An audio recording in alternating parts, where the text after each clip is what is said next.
Boa tarde, sejam todos, todas bem-vindos e bem-vindas. Então, hoje a gente tem prazer, né, de realizar aqui uma palestra sobre um tema muito importante e relevante, que é a questão da revisão sistemática de literatura. Nos últimos anos, quem queria entrar no tema, mas só para contextualizar, essa revisão sistemática de literatura vem sendo realizada por várias áreas do conhecimento. Antes era uma estratégia metodológica muito utilizada na área de saúde. Nos últimos anos, a gente tem visto que não só a área de saúde, mas também a área das ciências humanas, das ciências sociais aplicadas, tem utilizado essa estratégia. Mas a gente também tem acompanhado, e assim a gente está colocando aqui, muitos equívocos em relação ao que seja a revisão sistemática de literatura. Então, hoje a gente tem essa oportunidade de estar aqui ouvindo e dialogando com as minhas queridíssimas pesquisadoras aqui, que eu vou apresentar para vocês. Eri Carla, que vai estar ali, Eri Carla de Jesus Souza, que é licenciada em Física, com mestrado na área de Ensino de Ciência e é doutoranda aqui do programa de Filosofia e Ensino e História da Ciência. E Eri vai estar mediando essa mesa e junto com Tati, que ela vai apresentar a Tati para vocês, vai estar estabelecendo esse diálogo com a gente no sentido de abrir uma discussão, tanto para a gente pensar alguns aspectos teóricos como metodológicos e mais ainda tentar desmistificar algumas questões que envolvem revisão e também esclarecer alguns equívocos. Eu queria super agradecer a Eri Carla e a Tatiana por estarem aqui hoje discutindo com a gente sobre um tema tão importante. As meninas vão explicar um pouco a vocês como é que vai ser a dinâmica dessa palestra aqui, como é que elas vão organizar. Então, eu queria agradecer a Eri e a Tati a possibilidade de poder ouvi-las e poder aprender com elas. Eu disse que eu estou super curiosa, porque com certeza vai ajudar a gente a esclarecer várias questões. Muito obrigada, meninas. Eri, com você a palavra. Boa tarde. Primeiramente, agradecer a professora Lin, pelo convite, e a Tatiana, que me convidou para dividir essa mesa com ela. É uma honra, porque Tati realmente debruçou. Acho que já tem vamos fazer um ano já que ela se apropriou desse tema e realmente ela é uma pesquisadora de revisão sistemática. E eu não gostava do assunto, achava chato. Aí Tati falava, eu tinha um receio, mas aí o meu tema de pesquisa acabou me puxando forçadamente para fazer uma revisão sistemática de literatura. Porque eu trabalho com neurociência e entra na área de saúde. E aí meu orientador me convocou para fazer algumas revisões dessa em relação a alguns temas. A sorte de ter Tati como parceira e aprendi junto com ela. Aprendi muitos programas que ela vai trazer aqui para vocês. Então, vai ser uma tarde assim, de bastantes informações, porque é um assunto denso de verdade, mas aqui vai ser assim, a ponta do caminho para vocês seguirem e pesquisarem mais, se aprofundarem mais para poder tomar a decisão de fazer ou seguir pelo menos os passos para deixar esse trabalho muito mais reforçado.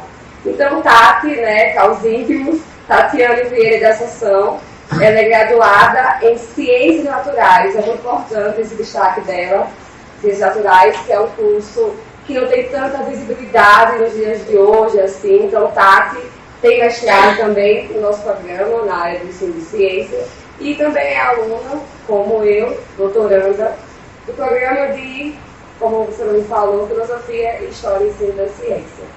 A área de pesquisa de Tati, formação de professores, ela se preocupa demais com essa parte da tecnologia, de como levar, de como formar os professores, para a partir daí realmente ter um ensino de ciência de qualidade. Educação digital, também ela Ciência 10, tem um leque aí, para mim é grande em relação a isso.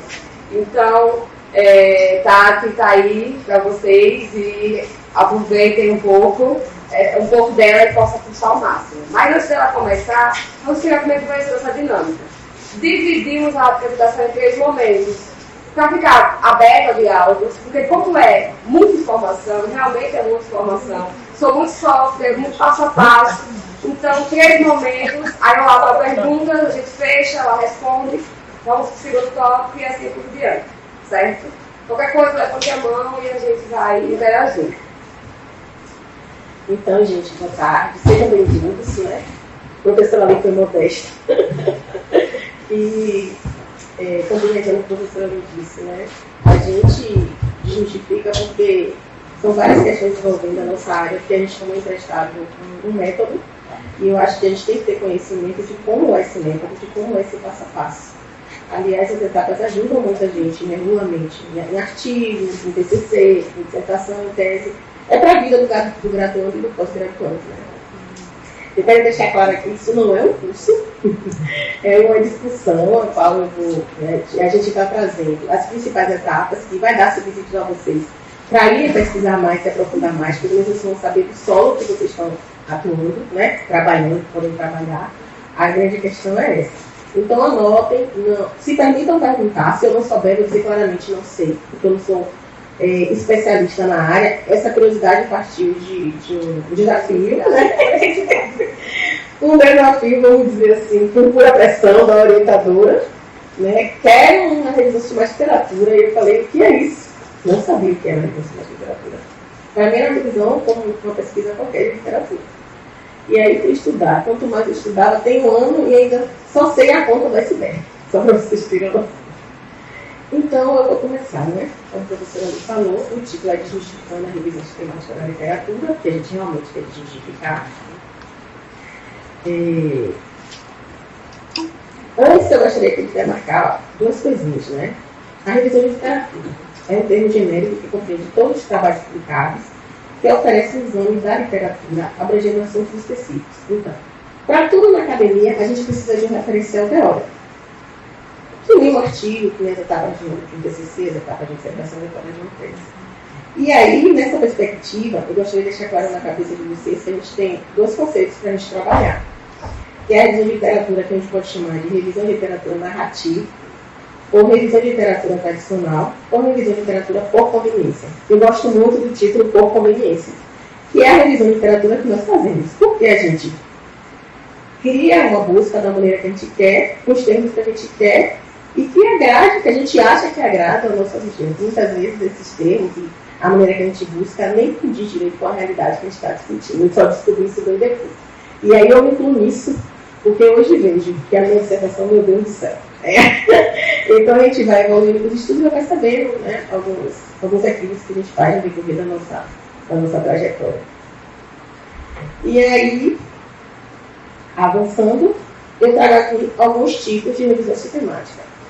Percebam, não só existe um tipo de revisão, existem mais de 14. Eu trouxe aqui um quadro que eu achei mais sintético. Mas esse quadro aí é só, pode dizer, 70% de tipo de revisão que existe em literatura. E aí na área de saúde, na área jurídica, esse tipo de revisão são utilizados em diversas áreas. Né, como o professor ali falou, nas ciências sociais, nas ciências humanas. E hoje as ciências humanas, principalmente a área da educação, tem que se apropriar da revisão sistemática. E de maneira equivocada. Até por isso que veio a ideia de fazer essa palestra. Porque existem várias etapas que vocês vão ver mais para frente, e essas etapas devem ser respeitadas. Afinal de contas, é um método, né? O método é um passo a passo. Você pode não utilizar todas as etapas, mas você precisa justificar porque não utilizou. E o grande problema é justamente a falta de justificativa para não utilizar essa etapa. Você vê lá um artigo, revisão sistemática de literatura, mas não tem justificativa porque falta uma etapa. É preciso dizer para que a gente possa entender a evolução até da pesquisa, da evidência que tem naquele trabalho, para a gente ver o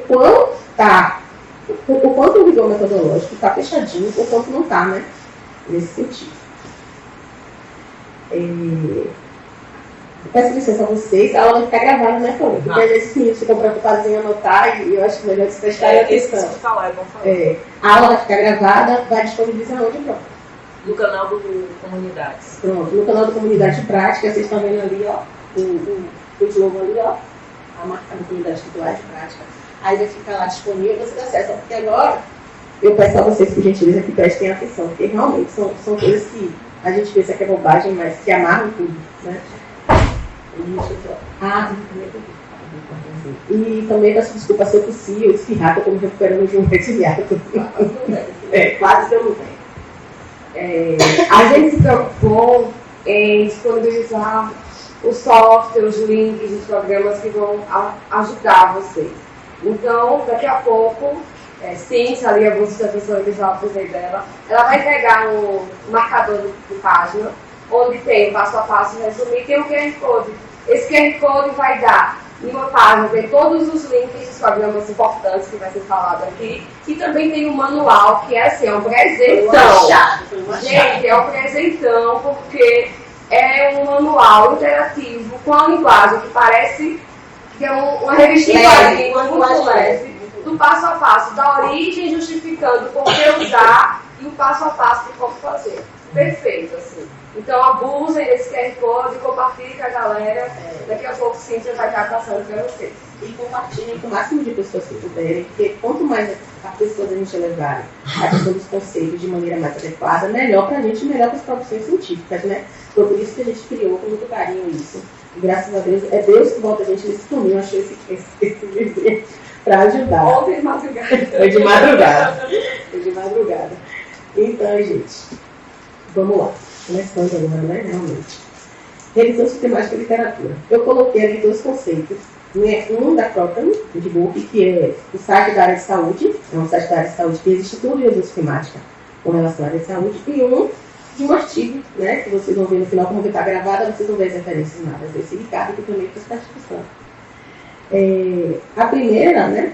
É uma modalidade de pesquisa que tenta reunir todas as evidências empíricas que se encaixam nos critérios de elegibilidade pré-especificados para responder uma questão de pesquisa específica. A revisão sistemática de literatura utiliza métodos e sistemáticos que são selecionados com o objetivo de minimizar o viés, fornecendo assim resultados mais confiáveis a partir dos quais conclusões podem ser tiradas e decisões tomadas. Então, a partir desse conceito, você já percebe que a revisão sistemática ela é para que você possa tomar decisão. Né? Tomar decisão e tirar conclusão, porque é o quê? É uma reunião de evidências.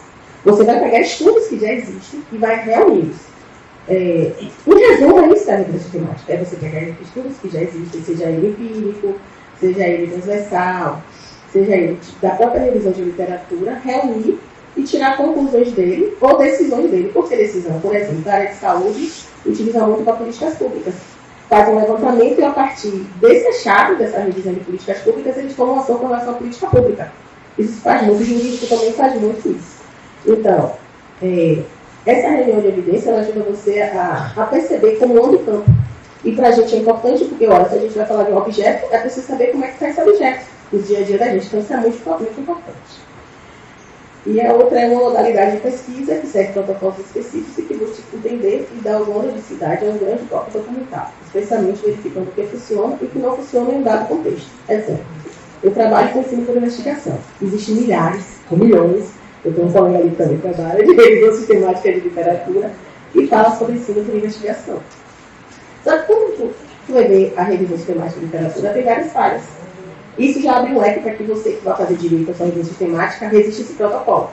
Então é assim a perspectiva da revisão sistemática de literatura, porque o que vai dizer se ela tem qualidade ou não é o rigor metodológico, né? Em tese, tem alguns que tem um rigor e não tem tanta qualidade, vocês vão ver na sua frente. Pode, complemento, fique tranquilo ali. Só um complemento. É tão importante o que você falou, porque quando você vai fazer um projeto, seja mestrado, de doutorado, de TCC, tem que provar de onde veio a sua ideia e por que estudar aquilo. E aí não é só porque você pesquisou em um banco só de dados, achou que não tem nada para pegar, então meu é inovador, porque não tem nada. E se prende a uma pergunta, a uma palavra de pesquisa, e não tem provas o suficiente. Então, quando está fala que há evidências, é provar de todas as formas, se fechar, né, e realmente bater o martelo. Realmente existe isso, então eu vou estudar isso a partir desse buraco que fala da literatura. Então, prova e assina embaixo, assim, atesta. Então, deixa você ciente, consciente e preparado, teoricamente, para mostrar de onde veio a sua ideia e de onde partir o seu estudo. E que ela faz sentido, não é mais um, né? Porque às vezes a gente acha que a gente pensa só, mas às vezes um monte de gente pensa igual a gente. Né? Pensa mesmo, a gente acha, né? Eu ainda estou naquela dilema do meu tipo de pergunta, né? Porque eu ainda não achei meu tipo de pergunta. Mas ainda assim eu estou ponderando se vale a pena ou não fazer. Até porque são várias conjecturas com relação a isso. Então, para a gente trilhar essa etapa, eu procurei trazer o mais didático possível e resumir o máximo possível. Porque não é fácil, é complexo. E tem um mundo de literatura, porque afinal de contas, a maioria das referências elas são traduzidas do inglês. Né? E há essas questões de linguagem, né? Esses ruídos que a gente pode assim dizer. E aí eu procurei trazer a linguagem mais prática possível. E aí eu trouxe as etapas a partir das etapas da própria revisão sistemática. Foi aí que eu chamei trilhando as etapas da revisão sistemática. Então toda a apresentação ela vai estar moldada a partir dessa trilha. E aí, quando a gente fala desses 3 blocos, é esse assim. A primeira trilha vai ser o primeiro bloco vai ser 1, 2 e 3. O segundo bloco vai ser 4, 5, 6. O terceiro bloco vai ser 7, 8 e 9. Então a gente já sabe do que vai se tratar a cada bloco. Então a gente agora vai falar do primeiro bloco. Vai ser a formulação da questão, registro do protocolo de investigação e critério de elegibilidade. Certo? E aí vocês fazem a anotação do primeiro bloco. E aí, quando a gente for terminar o primeiro bloco, eu respondo as questões. Combinado? Vamos lá. Formulação da questão. Todo trabalho de toda artigo ele precisa partir de algum questionamento, né? Alguma coisa que incomode a gente. Alguma pergunta de investigação que incomode a gente. Só que a gente costuma fazer e formular essa pergunta a partir do nosso contexto de vida, a partir de nossas experiências. Normalmente é assim. Para a revisão sistemática não pode ser assim. Para a revisão sistemática existe uma estrutura para você formular a sua questão de pesquisa. Né? Então, essa formulação é decisiva para a definição do desenho do estudo. Ela precisa ser clara e objetiva. Utiliza-se de acrônimos para auxiliar na definição dos componentes da pergunta. Facilita a estruturação da pesquisa, assim como na identificação das exigências já disponíveis. Para cada tipo de pergunta, há um acrônimo. Então, na área de saúde, como é da área de saúde, a gente pegou o método emprestado da área de saúde. A gente tem vários acrônimos. Aqui eu trouxe alguns. Existem mais. Eu descobri um outro que eu não sabia ontem, chamado SPIDER, que é de pesquisa qualitativa. Mas eu fui incluir desse SPIDER, eu teria estudado muito mais, eu não ia falar aquilo que eu não tinha segurança para vocês. Então, estou falando aqui aquilo que eu tenho segurança. Mas aí vocês já sabem que existem outros acrônimos para pesquisa qualitativa. O SPIDER é um deles. Eu vi numa pesquisa jurídica. Então, eu costumo dizer que para a nossa pesquisa, enquanto pesquisa qualitativa e quantitativa, da área de ciências humanas e não de saúde, a pergunta, o acrônimo tipos, ele já é suficiente. Então, vou mostrar aqui porque foi o que eu fiz. Eu peguei o pico e trouxe o quadro para vocês visualizarem de maneira melhor a questão a partir de uma questão que está no artigo. Porque a gente falando fica confuso, a gente vendo melhora, né? Então, está aqui. A pergunta desse artigo, que é um dos artigos de referência, é a seguinte: qual o melhor equipamento para alunos de graduação buscar informações acadêmicas? Computadores ou dispositivos móveis? Então, a partir do acrônimo PICO, a gente tem lá o significado, a definição e a aplicação, né? C de população, I de intervenção, C de comparação, O de desfecho. Porque, como é uma palavra em inglês, aí a gente usa, né, o português e desfecho. E aí perceba que adaptei, né, o que está lá, que esse quadro não está no artigo, gente, esse artigo aí, esse quadro eu adaptei, para vocês visualizarem o que o autor queria dizer e que a literatura fala. E aí perceba, a população-alvo definida para a pesquisa. Qual foi a população-alvo dessa pergunta?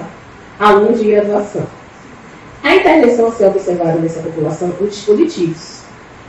E no caso, ele faz uma comparação. Podia não ter a comparação, aí você botaria não se aplica. Ele podia observar só os dispositivos móveis ou os computadores, né? Aí você botaria nessa etapa, não se aplica, porque você não utilizou.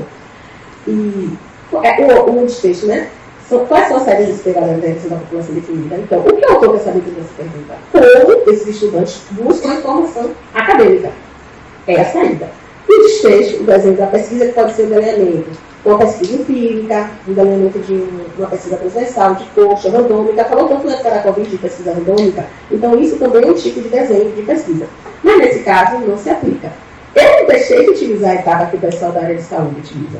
Eu apenas justifiquei o que eu não utilizo. Depois, ao longo das pesquisas, das minhas pesquisas, eu vou entender que esse acrônimo é decisivo para várias coisas, incluindo para a estratégia de busca. É por isso que hoje, quando alguém fala para mim de revisão sistemática, tem um carro dos critérios. E ele começou a ter também. Porque quando o cérebro a gente abre, e a neurociência explica isso, ele tem uma amplitude, você começa a enxergar certas coisas, vocês vão ver. Depois que vocês saírem daqui, se vocês forem para o computador, vocês já vão ter um olhar clínico. Porque é assim que o cérebro da gente funciona. Então é bom que vocês anotem realmente as dúvidas para sair daqui. Meu pai ensinou o seguinte, né? É melhor a gente ser todo por um momento do que para a vida toda.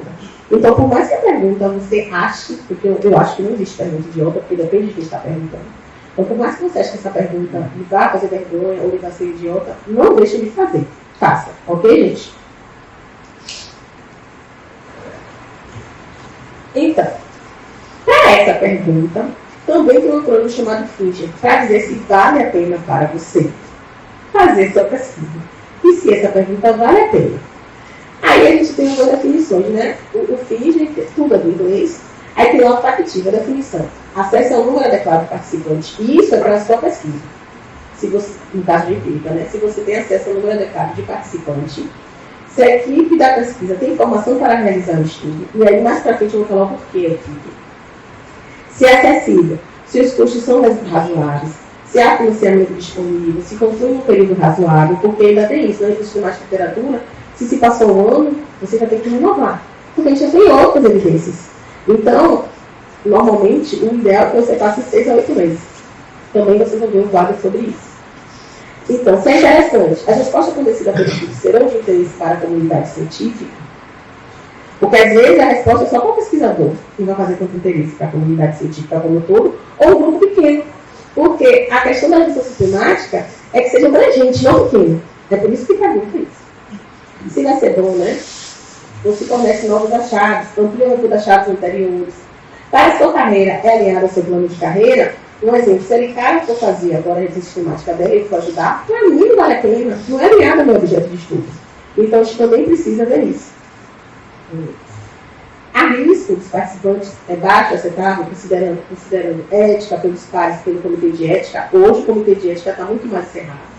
A gente teve novas portarias, então a gente tem que ficar atento a certas coisas. É muito importante. Contribui para a melhora do conhecimento científico, auxiliando pesquisas futuras. Então, essas questões são para a gente fazer quando a gente está falando da pergunta.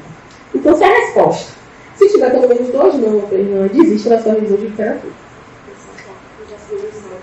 Isso, esses tópicos são de comitê do conselho de ética. Desculpa. Então, o registro do protocolo. Para registrar o protocolo, você precisa do tópico 1 e o tópico 3, que é o critério de elegibilidade. Você tem esses três critérios, né? A pergunta PICOT, o critério de elegibilidade, que são os estudos de inclusão e exclusão, eu vou mais para frente colocar, você consegue registrar seu protocolo. Eu tive dificuldade quando eu fiz essas questões dos protocolos, porque a maioria das bases, das plataformas, elas são em inglês. E tem também no Reino Unido, começa a se separar. Aparecem várias plataformas para você. Tem a Campbell, tem várias plataformas para você submeter. E aí eu descobri essa OSF, que eu vou falar um pouco mais sobre ela, que é para a gente de pesquisas multidisciplinares. Deixa eu ler que depois eu vou falar para vocês.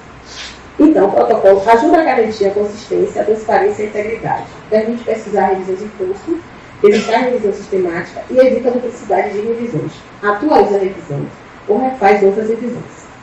Se posteriormente for necessária a modificação do protocolo, esta deve ser claramente documentada e justificada. Este protocolo deverá ser publicado em um registro prospectivo na base de dados, que tem a Próspero e a OSF, que são as duas que o pessoal mais existe. Essa questão do registro me inquietou muito por 2 motivos. Quando a gente vai na nossa pesquisa qualitativa da área de educação, como uma grande área, você fica perdido, porque você não sabe quem fez, o que fez, qual a pergunta que fez. Se a gente não registra na base de dados, como é que eu posso dar continuidade a uma pesquisa? Como é que eu posso ver se uma pessoa já esteve 1 ano para uma pesquisa? Né? Então a gente precisa entender que isso é importante, é muito importante registrar. Porque lá no registro, se a professora registrar e ela quiser lá sobre jogos digitais, eu sei que eu posso aproveitar ou atualizar a pesquisa dela e fundamentar o meu trabalho com a pesquisa que ela fez de revisão sistemática. Nós, da área de saúde, não registramos.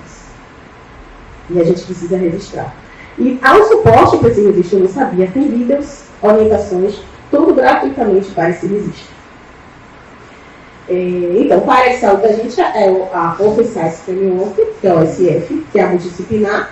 A Próspero, tem gente que fala, você vai ver alguns vídeos na internet, vários autores falando da Próspero para também multidisciplinar, mas ela não cabe. Quando você chega lá, você vê que é específica da área de saúde, né? Assim como a Próspero, eles têm mais subsídio para a área de saúde. A OSF ela abre um leque maior para a gente. O pessoal da questão de TI publica no SF, gente do jurídico publica no SF. E aí, para ajudar nesse protocolo de investigação, a gente tem como é que eu posso dizer? Não é um método na realidade. O Prisma ele é um relato, ele ensina o que é que você precisa escrever. Né? Tem gente que usa ele como método, ele tem uma etapa assim do método, que é um pouco sobrando, vocês também vão mais para frente. Mas o Prisma ele foi feito, ele foi criado para você escrever a sua revisão sistemática de literatura.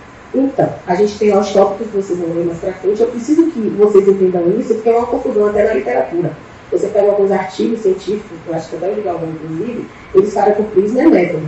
O Prisma tem uma etapa do método, mas ele foi feito para relatar, para escrever. Ele vai dizer a você, o título tem que ser assim, o título tem que ter o nome de revisão sistemática de literatura, o abstract tem que ter isso, ele vai dizer o que é preciso você colocar lá no seu texto. Claro, alinhado à pesquisa, à revista de escopo que você queira publicar. Mais para frente a gente vê isso. Então, aqui é a primeira página, que é traduzida para o português, que a gente traduz com quem não sabe, né? Você clica com o direito, aí tem lá, traduzir a página do inglês para o português. Que a gente ri, mas tem gente que não sabe, gente, e eu não sabia. Então eu vim sabe, automático, agora está automático. Mas eu concluí o mestrado em 2016, então eu demorei para vir para o doutorado. Eu não sei essas tecnologias, alguma doutorado que eu vou cutucando, eu vou aprendendo. Então, quando eu aprendo, eu multiplico. Então, quem não sabe, fica com direito, como a gente fica nas 9 da graduação, eu estou vendo já boas dicas, né? Clica com direito e traduz a página. Então, aqui é a página do próximo traduzida. Nele também você vê vídeos, orientações para o registro. E aqui é a nossa página da OSF. Você perceba que essa página já é a ajuda de suporte. Porque aí você vai vendo, ele tem a etapa do vídeo de como escrever, como submeter, como fazer. Então, é uma página muito tranquila de se submeter. E aqui a primeira página, a página da Prisma 3. Embora tenha tido uma atualização de 2020 para 2021, eu trouxe para vocês, e vou falar sobre essa atualização, mas não mudou a sua estrutura de itens, quantidade de itens e tópicos também, que eu vou falar mais para frente. Ele também está em português, a gente disponibilizou com o QR Code, vocês vão ter acesso. E critérios de elegibilidade. Tati, o que são critérios de elegibilidade? Os critérios de elegibilidade, eles vão fazer com que você, nos seus estudos, na evidência que você procura, quais vão servir para o seu trabalho e quais não vão. Ou seja, qual vocês vão incluir na sua pesquisa e qual vocês vão excluir na sua pesquisa. Esses critérios são definidos com base nos objetivos na pergunta de pesquisa da revisão. Olha a pergunta de pesquisa da revisão aí novamente. Por isso que é importante fazer a estrutura bíblica. E mais para frente, vocês vão ver o quanto é importante essa estrutura. Eu só me dei conta quando eu planejei a aula do grupo de pesquisa. E eu me dei conta o porquê é importante isso.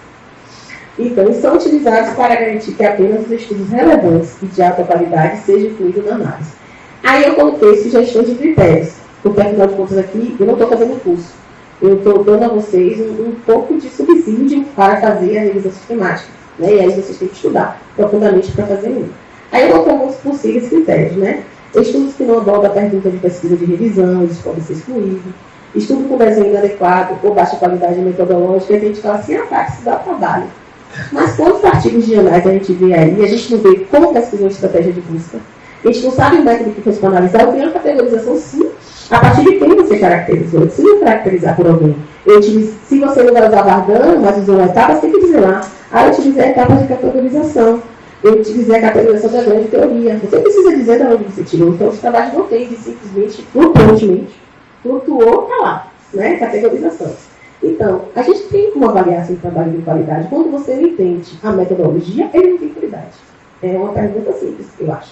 Eu não acho que dá trabalho. É claro que se você for colocar requisitos para avaliar essa qualidade, vai te dar trabalho. Mas nada que um bom barima, né? E as ferramentas metodológicas não me ajudem.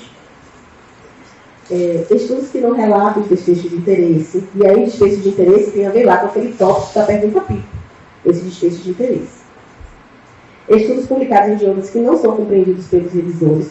Eles também, o pessoal da área de saúde, né, que tem mais apropriação, a gente tem que reconhecer, eles dizem que muitos dos estudos de revisão sistemática, até mesmo na área de saúde, eles estão tendo muita falta de qualidade por conta disso, né? A pessoa que vai fazer a revisão sistemática, ela pega e bota lá, eu vou incluir artigos em inglês e português, mas não entende inglês.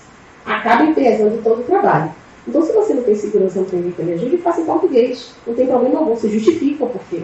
Eu utilizo a língua, todos os revisores não têm domínio. É uma justificativa plausível e aceitável. Estudos duplicados, esses aí a gente vai ter ferramentas que vai ajudar a excluir. Conteúdos, tópicos variados, seu uso automática, por exemplo, ensino por investigação. Se não está tendo a palavra ensino por investigação, sinônimos que trazem ensino por investigação, tem que ser incluído. Periódicos, autores, cenários, não, só vou pesquisar em tal periódico. Justifique por que você quer o periódico. É o periódico também que só tem artigo de sua área.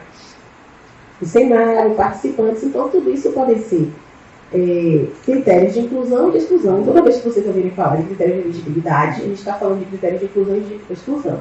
E são critérios que normalmente nos artigos da nossa área é difícil de você encontrar, né? Raramente. Você pega um artigo da área de educação, raramente você vê critérios de exclusão. Eles falam que fizeram uma busca, aí fala que pega a base de dados, normalmente coloca a base de dados, a quantidade que pegou e foi. Então, gente, tá vendo? Eu queria demorar porque os meus amigos falaram que eu tenho muitos slides. E que eu ia terminar às 18 horas. Eu falei que não, que eu era objetiva. Então, aí, gente, vamos agora para as perguntas. Não se acanhem, a gente está aqui. Falem alto, por favor, porque a gente está gravando para as pessoas que possam aprender a ouvir as nossas questões. Quem começa? Vou fazer dole uma, dole duas, dole três. Um de cada vez, por favor. Para dar todo mundo falar. Ninguém tem jeito, eu começo. Pronto, vai botar no paredão, a gente é responsabilidade. Então vou deixar ela começar a falar. Não, eu vou pegar aqui na palavra. Então, tá saindo lá ainda? Já ficou. Então, achei bem interessante. Eu conheço o PIC, mas não conhecia o outro método. E não conhecia também essa ferramenta de registro. Na verdade, eu nem sabia que tinha que fazer o registro da reunião. Achei bem interessante. Mas eu queria esclarecer, por exemplo, a grande dúvida, né? Se a gente conseguir arriscar a revisão sistemática de literatura, a gente sabe que nessa orientação, ela tem que ser feita por mais de um pesquisador, né? E a gente tem feito, inclusive eu, a gente solicita que eles façam a revisão sistemática de literatura, usando os alunos de revisão sistemática de literatura, mas eles terminam fazendo sozinhos, porque o doutorado é um trabalho da sua tese, então o seu parceiro é o seu orientador. Então, nesse caso aí, eu conversei com você me deu uma orientaçãozinha, né? E eu queria compartilhar, porque eu acho que essa é uma grande dificuldade de todos nós. Se você pudesse falar um pouquinho sobre isso, para fazer esse caso. Então, gente, eu vou chegar lá ainda. Eu vou chegar com esse texto. Como eu antecipei. Não, é normal. Eu vou chegar lá. Que a revisão de literatura, ela não pode fazer uma pessoa sozinha. Precisa, no mínimo, 2 revisores, 2 pesquisadores. Por quê? Para haver o menor risco de viés. Se a gente está falando de evidência, eu faço sozinha. Eu tenho uma experiência, eu tenho uma visão de mundo, meu olhar comum, vai ter lá somente a minha avaliação. E aí faz com, a partir de 2, na realidade, eles pedem 3, mas é aceitável com 2. Pede 3 por conta dos impactos, né? A gente pode discordar no artigo de inclusão ou exclusão, e esse terceiro ele vai dar um livro, normalmente é um especialista da área ou não. Então, o que é que eu digo a todo mundo na revisão é essa? Se não ter 2 pessoas ou orientador, não é revisão sistemática de literatura. Sistematizada. Justamente. E aí, como é que a gente pode burlar isso aí? Você tira o nome de revisão sistemática de literatura. Porque, aliás, uma orientação do Prisma, e a primeira orientação, é que no título tem escrito revisão sistemática de literatura. Então, se não é revisão sistemática de literatura, você bota, é uma revisão sistematizada. Não é uma revisão sistemática de literatura. Você pode utilizar. Você pode utilizar a estratégia de busca, as etapas, mas você não está usando a revisão sistemática de literatura. Entendeu? E essa questão é um problema, mas eu já conheço problemas nessas minhas pesquisas e eu participei de uma professora, a gente foi muito engraçado, eu não domino inglês. E fui convidada a participar de um negócio de uma palestra da Carja, você nem falava o nome, de editores de publicação. E aí, as ferramentas, adoro a tecnologia, a mulher botava lá, eu via com o meu QR Code, acompanhando o que eu podia, mas eles disseram que vão mandar a entrevista, vou compartilhar com as pessoas. E aí foi uma das coisas que ela estava dizendo. Tudo precisa ser alinhado, porque teve uma discussão sobre isso. Se tem uma banca que já foi pré-combinada, conversa com a banca, a gente tem interesse na revisão sistemática, ela é assim, um pré-requisito, um protocolo. Agora, a parte que cabe a ela vai ser essa, a banca já sabe. Assim como precisa publicar, por exemplo, tem banca que fala assim, mas por que vai precisar de mim se já publicou, já foi avaliado por pares? Porque quando a gente submete um tipo de publicação, o editor ele vai avaliar nosso trabalho, então ele foi avaliado. Aí a banca fala que tem importância nisso. Então pode ser um combinado, faz a estrutura do artigo, a qualificação, e combina com a banca que até a defesa vai estar publicada. Porque a banca vai se sentir inserida nesse processo, porque ela contribuiu para essa construção, né? E aí, com relação ao orientador, se é revisão, o orientador tem que estar presente. Agora eu entendo que o orientador não deve Por exemplo, como você falou, a tese e o trabalho de mestrado ele é individual. Tem que ser autoral. Tem que ser autoral, mas se o meu orientador fizer a parte da sistemática, aí sim ele como sistemática e ele como coordenador, porque ele é orientador. Você tem, a gente pode dizer. Não pode dar um terceiro. Isso, não pode um terceiro. No caso do mestrado doutorado, porque 3 a cada 4 artigos. E outra coisa, a revista temática, ela cabe também você dizer qual é a produção de cada um. Então, a produção do orientador frequente, a partir da seleção até o final. Mas quem pode ter feito a sumarização pode ter sido só a orientanda. E aí, mas tem que estar lá narradinho. Não é um pré-requisito para a revista temática. Mas vale ressaltar que com a publicação, pronto aí, sim, uma revista de investigação, vocês conhecem, né? Ele é quase aluno, né? Eu ia discutir isso, mas não tive oportunidade. Mas vamos lá. O escopo dela pede com a revisão de literatura, qualquer que seja ela, seja de 10 anos, não menos que 10 anos. Será que o orientador está disponível para fazer isso? Entendeu? Então tem essas questões com relação à escrita na orientação. Então, e com essa pesquisa de Tati, eu comecei a ler os artigos com outros olhos, é muito engraçado isso. E aí eu encontrei alguns de revisão sistematizada, com o nome sistemática, e também alguns realmente sistemáticos. E tinha lá assim, a parceria escreveu isso aqui lá, né? O segundo autor fez a parte tal, tinha lá descrevendo. O terceiro autor, e aí a pessoa que era responsável do artigo fazia o fechamento, fazia a ligação das conversas. Então tem essa parceria mesmo. A revisão sistemática. Assim, gente, quando a gente começa a pesquisar isso, a gente já gostou, verdade seja dita. Eu mesmo gosto. É um tema que porque você começa a perceber que as coisas fazem sentido e antes para mim não fazia. E aí vocês vão entender até o final da apresentação. Porque as coisas começam a fazer sentido, né? Dói, como dói qualquer aprendizado, né? Tudo não é fácil pra gente, né? Mesmo com a tecnologia, a gente tem que estudar um tempo, não tem jeito, o tempo é preciso. Mas depois que você entende isso, por exemplo, o Edson fala pra mim, se eu não fizer uma revisão sistemática, eu vou fazer sistematizada com as etapas da revisão sistemática de literatura. Porque você tem segurança para tratar do seu trabalho. Você tem segurança para falar do seu trabalho. E eu acho que isso é muito importante, porque a insegurança traz até doença pra gente. A gente fica nervoso, meio que estressado, principalmente com qualificação, ou com a defesa de TCC. Né? Alguma pergunta mais? Pode Agora, É super rápido, porque na verdade é a primeira vez que eu vejo falar. Toda sistematizada a proposta aqui. Aí eu estou aqui pensando, há alguma correlação com a pesquisa que a gente faz, os termos específicos para isso que o vai falar? Que no caso é aquela pesquisa, né? Naquelas plataformas. Estratégia de busca, é isso aí mesmo. Eu vou chegar lá. Mas tem correlação? Tem correlação. Essa estrutura aplica, essa estratégia, é justamente por conta disso. E aí, cabe minha crítica com relação a isso, que realmente a gente. Você pode falar que pesquisou em 3, 4 bases, mas você não pesquisou. Eu não posso dizer que exauriu, que ninguém consegue exaurir, mas de maneira mais aprofundada, porque a gente não sabe os indexadores, a gente não faz essa correlação. E mais pra frente vocês vão ver isso aí. Eu trouxe algumas questões até para ajudar na estratégia de busca. Não é, gente? O negócio só anima quando a gente participa aí. Tem de graduação aí, você participa não? Oi? Tá. Esse checklist da revisão sistemática, vocês têm algum procedimento que detecta alguma dissonância entre, por exemplo, a própria revisão do meu caso e os resultados?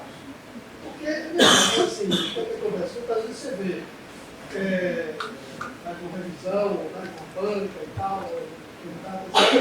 ele escolhe lá 6, 7, 10 páginas e quase nada aparece, por exemplo, nos resultados. Tá? ele vai de 0 aqui sobre 2, né? Os autores chegam de 0 aqui sobre 2, e ele conta 2 pi. Ele vai para outro campo, ou seja, só ele que está certo, ele é mais, está todo mundo errado. Então, em algum momento dessa metodologia, tem como se avaliar, ou seja, sinalizar. Você também trouxe. Eu trouxe ferramentas, né? A gente está no meu nome. Eu trouxe algumas ferramentas, mas o senhor tem razão. E eu comecei a ver isso a partir dos estudos, né? Porque muitas vezes a gente vai a campo, vamos lá, que não seja empírico, hoje de literatura. Seja todos os autores ou uma estratégia que você fez. Aí o autor, o pesquisador, ele chega, reúne, quando você olha, você não consegue separar a discussão do resultado e da conclusão. E a gente fica confuso com isso, né? Aí a revista sistemática, ela ajuda a gente nisso, ela deixa bem claro isso. Justamente que você vai sumarizar uma evidência. Quanto menos presença você tiver, melhor. É por isso que eles trazem essas ferramentas para reduzir. Não é que não vai haver. Tudo que a gente faz, nós somos seres humanos, vai haver a nossa influência, vai haver a nossa intencionalidade, vai haver um risco de viés. Tudo que a gente faz. Vai ter. Mas o que a revista sistemática da literatura faz? Ela diminui essa perspectiva. Ela diminui para que a gente, por isso que são várias ferramentas dessas também que eu não sabia que existia, né? Eu fiquei triste porque eu não sei se está abrindo, depois eu vou tentar o START, que é um software da UFSCar, que é um software que ajuda a gente a construir realmente as sistemas de literatura e ajuda nisso aí que você está falando. Porque você vai pegar aquelas palavras-chave, daquele dicionário em para fazer, isso dá certíssimo. O grande problema é isso. Dissonante. Mas acredite. Então, vamos falar agora, Ariane, daquilo que você falou, que tem a ver. Então, a quarta etapa é a localização dos estudos. A localização dos estudos tem a ver com a estratégia de busca, né? Todo mundo aqui conhece, eu mesmo acho, se não pode estabelecer o portal periódico da casa. A gente tem várias bases de dados e a gente tem várias estratégias de busca.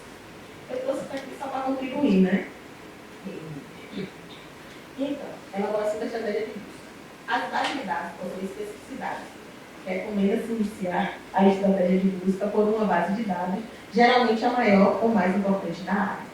Inicia-se com os termos mais importantes, como a população ou a intervenção isoladamente, e posteriormente adiciona-se mais termos ou combinação de sinônimo ou do componente da pergunta. Perceba, essa etapa da população e da intervenção está lá na nossa estratégia crítica. É aquelas palavras que estão lá que a gente vai utilizar. Isso já reduz o risco de viés, né? Ou seja, já reduz bastante. E aí eu trouxe a questão dos operadores booleanos, para vocês verem, né? Que todas as bases de dados, todas, vocês têm que usar os operadores booleanos. O AND, o OR e o NOT. E aí o AND é a interseção, vocês estão vendo ali. O OR é a soma. E o NOT é a exclusão. Mas para frente vocês vão entender quando eu colocar. Por exemplo, no AND eu vou pegar ali estudos tanto de educação básica, vou pegar estudos tanto de educação básica quanto de nível superior. No NOT eu só vou pegar a educação básica. A gente pode fazer esse tipo de estratégia, ok? Utilizando o AND com o NOT. E aí a gente tem alguns recursos para a construção da busca de estratégias, coisas que a gente não se atenta muito quando a gente faz a pesquisa, né? A utilização das actas, que é para termo composto, que faz a diferença enorme. Quando você utiliza o termo composto e não utiliza a acta, você perde muita coisa no seu trabalho. A gente tem os parênteses, né? Estabelece a ordem da pesquisa. E o truncamento, quando você bota esse cedilha, por exemplo, brasileiro, brasilidade, você vai pegando. Então, são termos que ajudam a gente nessa estratégia que faz muita diferença. É outro ali, ó. Cada base de dados possui um vocabulário controlado, ou que ele chama de tesauros, que utiliza para indexar os artigos de base. Há também especificidades no limite, restrição de termos, né? E do campo de busca. A escolha de termos, limites e combinações afeta diretamente o resultado da estratégia, em cada uma das bases escolhidas. Aí eu voltei ali consultar um bibliotecário. Eu achei tão importante que eu vi um estudo, ainda sistemática, no computador estava tão desorganizada, eu confesso, gente, muito desorganizada com a arrumação dos artigos que eu pego para a leitura flutuante. Porque quando a leitura que eu preciso usar, eu arrumo, mas quando a leitura flutuante, eu boto em qualquer lugar. Lá tinha a etapa de uma bibliotecária. E para mim, assim, eu for fazer, eu sinto a necessidade. Meu tema, ele é muito disseminado. Muita gente escreve muita coisa boa, também muita gente escreve muita coisa boa. Então, ela vai me localizar. Porque nessa estratégia de busca tem uma coisa chamada indexadores. Cada base de dados tem seus indexadores. Por exemplo, uma amiga minha pediu ajuda com relação à ludicidade, à didática lúdica. Tem base de dados que não utiliza recreação. Qual a diferença da palavra? E não tem a ver, gente. Recreação com didática lúdica. Mas a base, ela botou esse indexador. E essa minha amiga perdeu muito artigo por conta que não utilizou recreação. Então, perceba como isso é problemático. A gente não dá atenção às pequenas coisas, mas é igual aos pequenos milagres. A gente enxerga e traz alguns problemas, né? E aí, consultar uma bibliotecária, ela vai ajudar você na prospecção.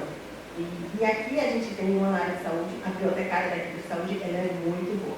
Eu sei porque nos eventos que tem nacional, que eles caem de paraquedas, daqui, da Bahia, só tem ela de representante. Eu sempre vejo de consultância. Você não vê outras pessoas. Eu procurei algumas bibliotecárias, não vou citar o nome ético, mas nenhuma sabia dizer o que estava perguntando. Eu agora vou essa semana lá, vou essa semana conversar com essa da área de saúde. Então, assim, por que ela vai ajudar na prospecção?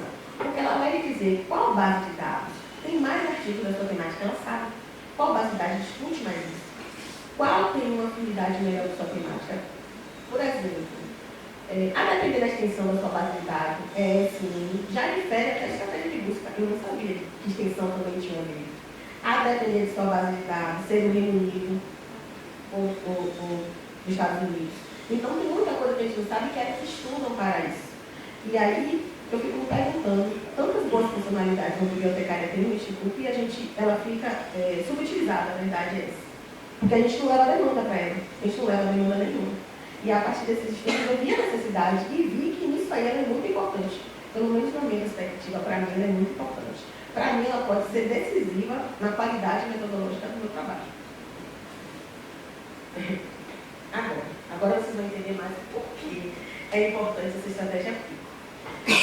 De novo a gente volta para aquela... O que foi que eu fiz? Eu trabalhei em cima da mesma pergunta para vocês repararem as diferenças, né? A evolução da coisa. A gente pegou lá na frente o quadro do acrônimo para separar os textos que a gente vai precisar utilizar, ok?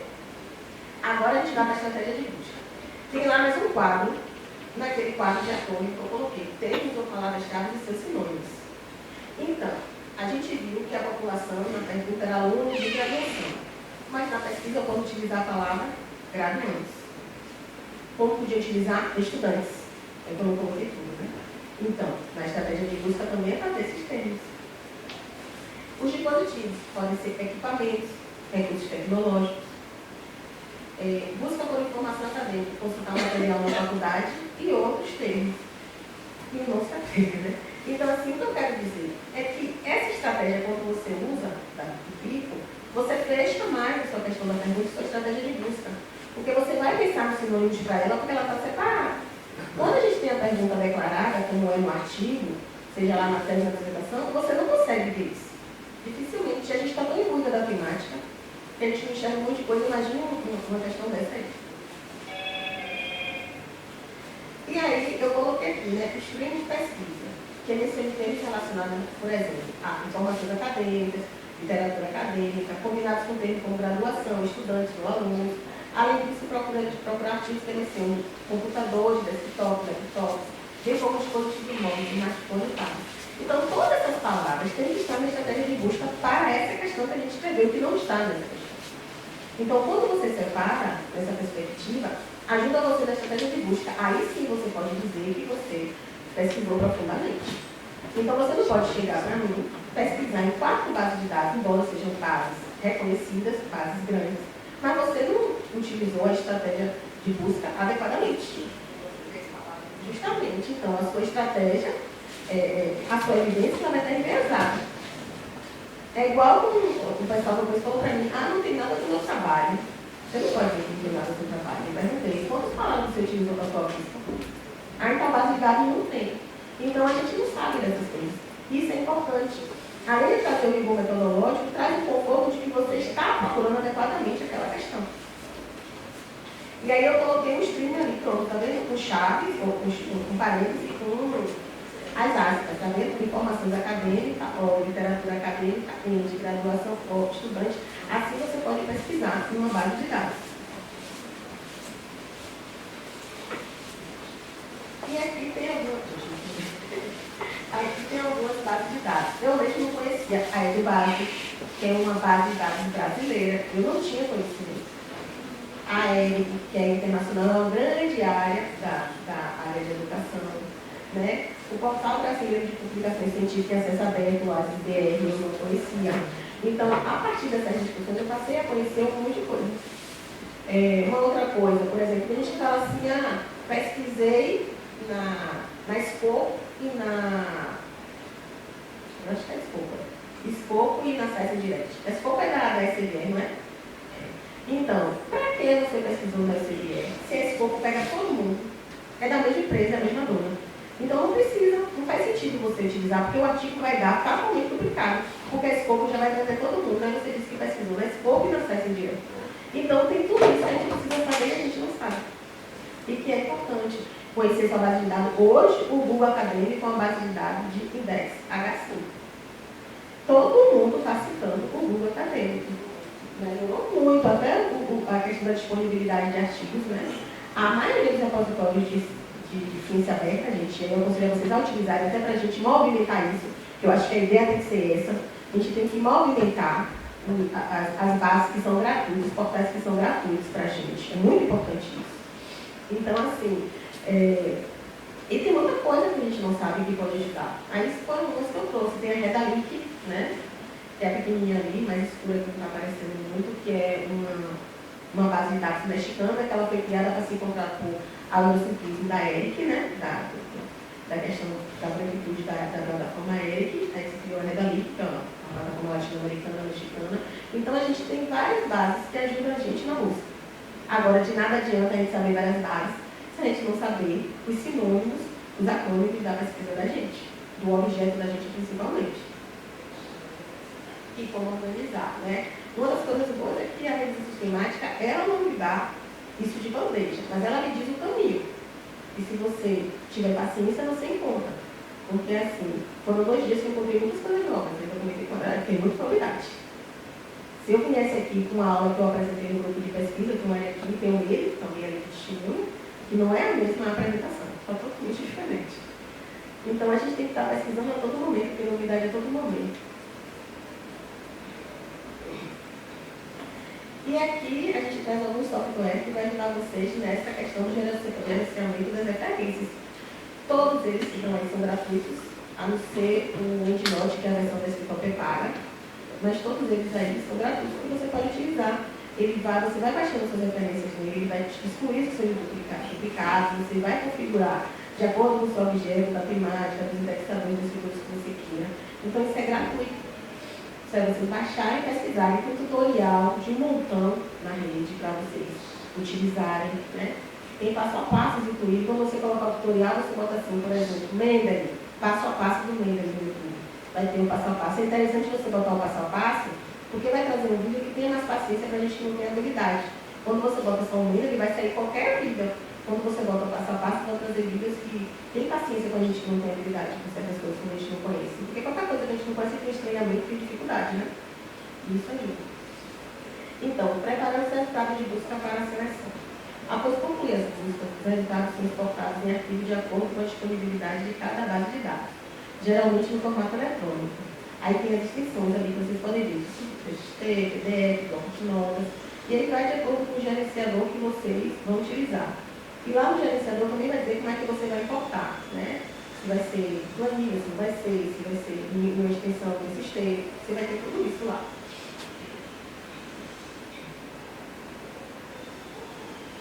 Agora a quinta etapa, seleção dos estudos. Eu trouxe algumas considerações com relação à seleção dos estudos. Trouxe 4 para você ver. A primeira consideração é uma etapa que está exposta a certa subjetividade dos avaliadores. Importante remarcar aqui, a partir da estratégia de busca, dos critérios de visibilidade, que é os critérios de inclusão e de exclusão, a gente já precisa de uma revisão, outra revisão. Que a partir daí a gente já vai fazer a busca em par, mas independente. Então, eu, professora Aline, ou ele, Carla, a gente vai começar a trabalhar em cima da seleção dos estudos na pesquisa. E depois a gente vai parear. E aí vocês vão ver isso daqui a pouco. Eu, Carla, ou eu, professora, somos 3. Cada um vai vai pegar aquele stream pronto, a base de dados que a gente elegeu. Normalmente a indicação são de 4 bases de dados. Uma que elas chamam de regional, que é uma brasileira, por exemplo, a CR Brasil, a gente chama de regional. Uma grande pode ser hoje o Google Acadêmico, a EPIC, por exemplo. Uma da área, por exemplo, do ensino por investigação. Eu posso pegar uma base da área e a outra são 4. Me fugiu agora. Chips Fogo, o Science Direct, é recomendado 4. Não, vou falar também. A gente não é primeiro de 4 invalida o seu trabalho. Mas por que eles falam isso? Porque você vai vendo, a partir da maior base, você vai vendo a questão da disponibilidade do trabalho, a questão da simplicidade, quais estão mais citados, quais são mais vistos. Então, é a partir disso que você percebe isso. É muito importante que pelo menos 2 avaliadores analisem o critério de inclusão de cada um dos estudos identificados. Caso haja alguma discordância, esses podem ser discutidos em uma reunião de processo. Pronto, não tem 3, só tem eu e ele estavam fazendo essa análise dos artigos. Eu excluí uma lá, ela excluiu. A gente tem que ver o que aconteceu. Isso. É por isso que a gente fala que tem maior rigor metodológico. Ela excluiu por um motivo, eu excluí por um motivo. Qual foi o motivo? Aí a gente não pode decidir. A gente precisa de uma terceira pessoa. Porque eles entendem que a gente está imbuído lá do viés da gente. Então, uma terceira pessoa, normalmente, eles pedem um especialista da área. Ou seja, se for matemática de investigação, tem que ser alguém que trabalha com ensino de investigação. E vai dizer se vale a pena ou não incluir esse artigo. Ou não, uma pessoa que esteja familiarizada com a temática esteja no grupo. Então, até as decisões tomadas na revisão sistemática, elas são coletivas. Por quê? Para reduzir viés, para dar uma maior qualidade na avaliação dos estudos, na qualidade dos estudos, na realidade, na avaliação da qualidade dos estudos. E ela é composta por diversas etapas. É muito importante que elas sejam sistematicamente documentadas para garantir uma maior qualidade na revisão, uma maior confiabilidade nos resultados e também para garantir a reprodutividade dos métodos. Porque o maior objetivo da revisão sistemática, essa reunião de evidências, é justamente que ela possa ser reprodutível. É se eu pegar a revisão sistemática da professora Angelicar, eu poder reproduzir ela, utilizar aquela estratégia que ela utilizou para dar continuidade ao meu trabalho. Porque, ora, se ela já detectou a evidência naquele campo, ela me disse que o ensino de investigação hoje ele está sendo subutilizado, virou modismo, um exemplo. Eu penso isso, sabe isso que eu estou falando isso, gente? Virou modismo, mas ela precisa lá, na revisão sistemática, dizer isso para mim. Então, a professora ainda detectou isso, mas ela está na revisão sistemática dela. Eu aí vou pegar essa revisão sistemática dela e aproveitar para complementar. Será que é esse mesmo? Será que hoje, elas fizeram até 2 anos atrás, aí eu já pego, será que hoje está assim? É nesses 2 anos até agora, eu vou atualizar essa revisão sistemática, que é uma coisa que também é possível. É por isso que a gente não pode fazer isso nas nossas áreas, porque as pessoas não estão registrando. Então, a gente não tem condição nem de atualizar as revisões sistemáticas. A gente vê um registro ou outro. O professor Júlio disponibilizou um artigo que era registrado. Mas, gente, as etapas da revisão sistemática de literatura, principalmente do pico, não estava lá. Falava, anunciava, mas não discorria sobre a estratégia. Foi registrado, mas é um registro que se a gente pegar, a gente já vai dar andamento a algo sem qualidade. Entendeu? E por isso que essa é aberta, e eu acho que a grande sacada da ciência aberta, dessa questão desse movimento de ciência aberta é essa. Porque a gente tem que estar aberta, a gente está aqui na academia, é para a gente aceitar as críticas, né? É para a gente aceitar críticas. Então, essa questão da ciência aberta é assim, você pega essa revisão sistemática, você pode ir lá, registrar seu protocolo e justificar. Porque essa revisão sistemática falta etapas. Você não vai desqualificar o pesquisador, deixar claro isso, gente. A gente não vai desqualificar o pesquisador. A gente vai apenas dizer que houve uma falha na revisão sistemática que ele fez. E por conta disso, a gente está registrando um protocolo para registrar uma revisão sistemática mais completa. Não é que você vai desqualificar, a gente precisa respeitar, porque é um tempo desprendido daquele pesquisador. Mas ele pecou em algumas etapas, e é nessa etapa aí que eu vou complementar a revisão sistemática dele e vou registrar no protocolo. E aí, se a Ariane, se Felipe, seja lá quem for quiser complementar, ele sabe onde achar aquela revisão e complementar ela. É por isso que é importante, hoje a gente precisa fazer um movimento para que a área de educação resista às revisões sistemáticas. Tem muito trabalho bom mesmo, muito trabalho exaustivo. Saiu agora que o colega William disponibilizou para mim da minha área, que foi uma pesquisa latino-americana, a Venezuela, como do Brasil, sobre o objeto de estudo. É uma revisão importante, não é sistemática, mas é importante, então é importante que a gente estuda isso. Justamente. E essa questão do registro também é que você vai exaurir, desprender tempo e dinheiro, porque Se a gente tem um dinheiro para pagar, por exemplo, um grupo de pesquisa que tenha condições de manter essas ferramentas pagas no seu grupo de pesquisa. Esses pesquisadores vão gastar dinheiro. Se na graduação eu quero fazer a review sistemática, eu tenho como registrar lá, está aberto para mim da graduação registrar. Então, o movimento da ciência aberta, eu não acho que ele é excludente, eu acho que ele inclui a gente. Inclui até de maneira respeitosa. Etapa da seleção de estudos, né? Então, feito lá os critérios de inclusão e exclusão, a gente vai fazer a triagem. Na primeira parte da seleção, a gente faz a triagem, os tipos e o resumo dos estudos são utilizados como base. Então, eu vou lá, incluir alguns estudos, né? A partir dos critérios de elegibilidade, aqueles que eu falei para vocês, de inclusão e exclusão. Eu vou pegar esse artigo e vou ler agora o resumo dele e o título dele. O título e o resumo dele atende a meu critério, atende a minha pergunta BIP, eu avanço para a leitura do corpo do texto todo. 2 pesquisadores avaliam cada estudo de forma independente e verificam se ele atende esse critério de elegibilidade pré-definido. Embora possa haver mais de 2 pessoas envolvidas nessa etapa, o que importa é que cada estudo seja avaliado por pelo menos 2 avaliadores quanto à sua elegibilidade. É aquilo que a gente falou, porque precisa de 2 pessoas. É importante que essa seleção ocorra de modo independente para que as impressões e opiniões dos revisores tenham menor influência de julgamento. É como eu falei, não quer dizer que não tenha viés, mas a gente reduz bastante esse viés quando a gente faz isso. A avaliação independente. Avaliação do texto completo. O estudo selecionado na triagem passa por uma avaliação completa do texto para confirmar a elegibilidade. Essa etapa também é realizada de forma independente e em pares, com divergências sendo deliberadas usando um método pré-definido. Todos os motivos de exclusão dos estudos avaliados no texto completo devem ser registrados. Mas um ganho na revisão sistemática. Se eu não excluir esse artigo, eu preciso dizer o porquê eu estou excluindo ele. Que critério é que eu estou excluindo ele? Quais são os critérios? Isso tem que estar registrado e disponível. Para que eu possa entender, eu vou acesso, olho para lá. Eu, como pesquisadora, escrevi esse artigo porque os participantes da pesquisa não são professores. Embora estejam professores presentes no artigo, mas a pesquisa são como estudantes. Está fora do meu critério. O meu critério, a pesquisa que os participantes são professores, somente está fora do critério. E aí eu tenho que registrar lá. E aí nós, vamos ver a sistemática, tem que ter lá alguma coisa, um QR Code, um link, ou um anexo, que a gente veja a exclusão desse artigo. Obtenção do texto completo. O texto completo do estudo geralmente é obtido em formato de PDF, podendo ser empregadas formas automatizadas de obtenção do PDF, com auxílio de software de referência, com essa funcionalidade. Né? Ou obter estudo por estudo disponibilizado em editores para julgamento sobre a inclusão. O que quer dizer isso? Se eu não tenho intimidade com software, não quero trabalhar com software, eu apronto uma planilha.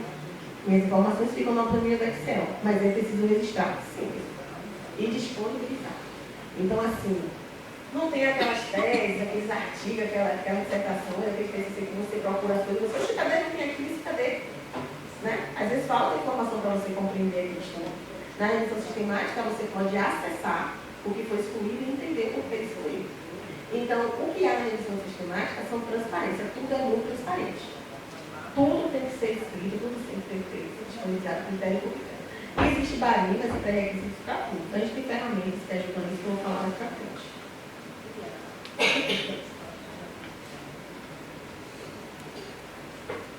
Desculpa, é piada,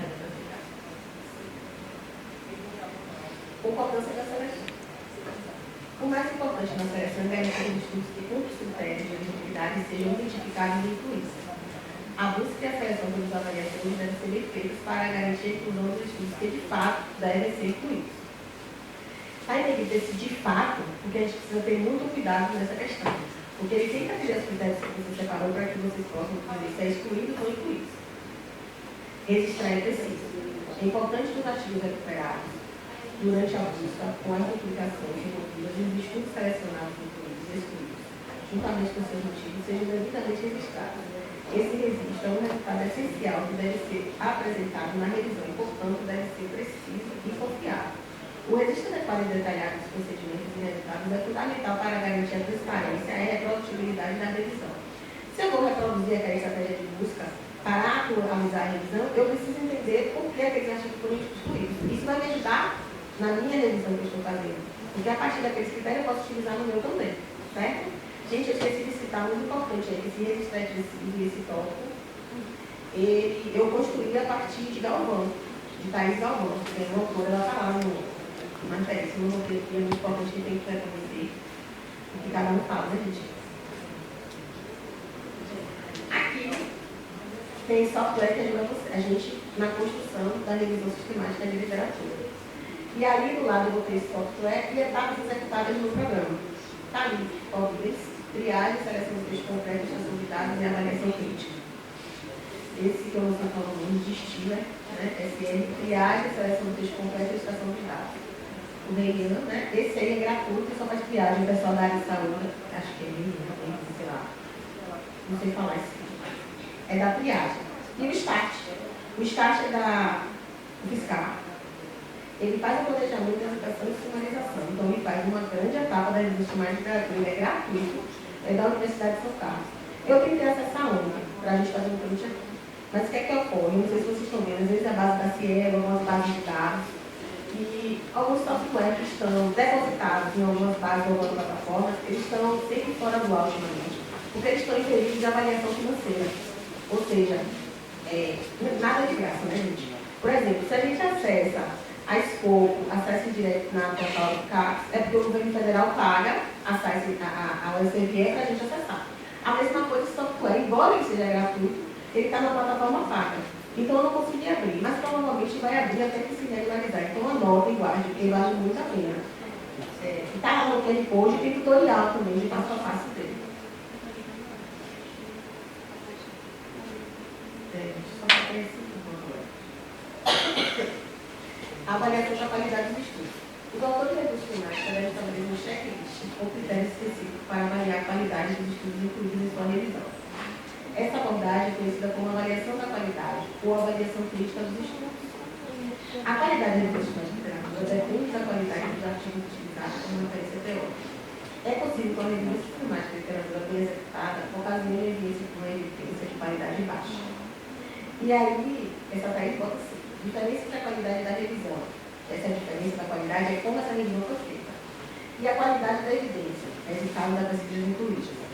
Então, podemos ter dois sinais de revisões que trazem respostas pouco confiáveis, que ela também escapa da questão da própria confiabilidade, né?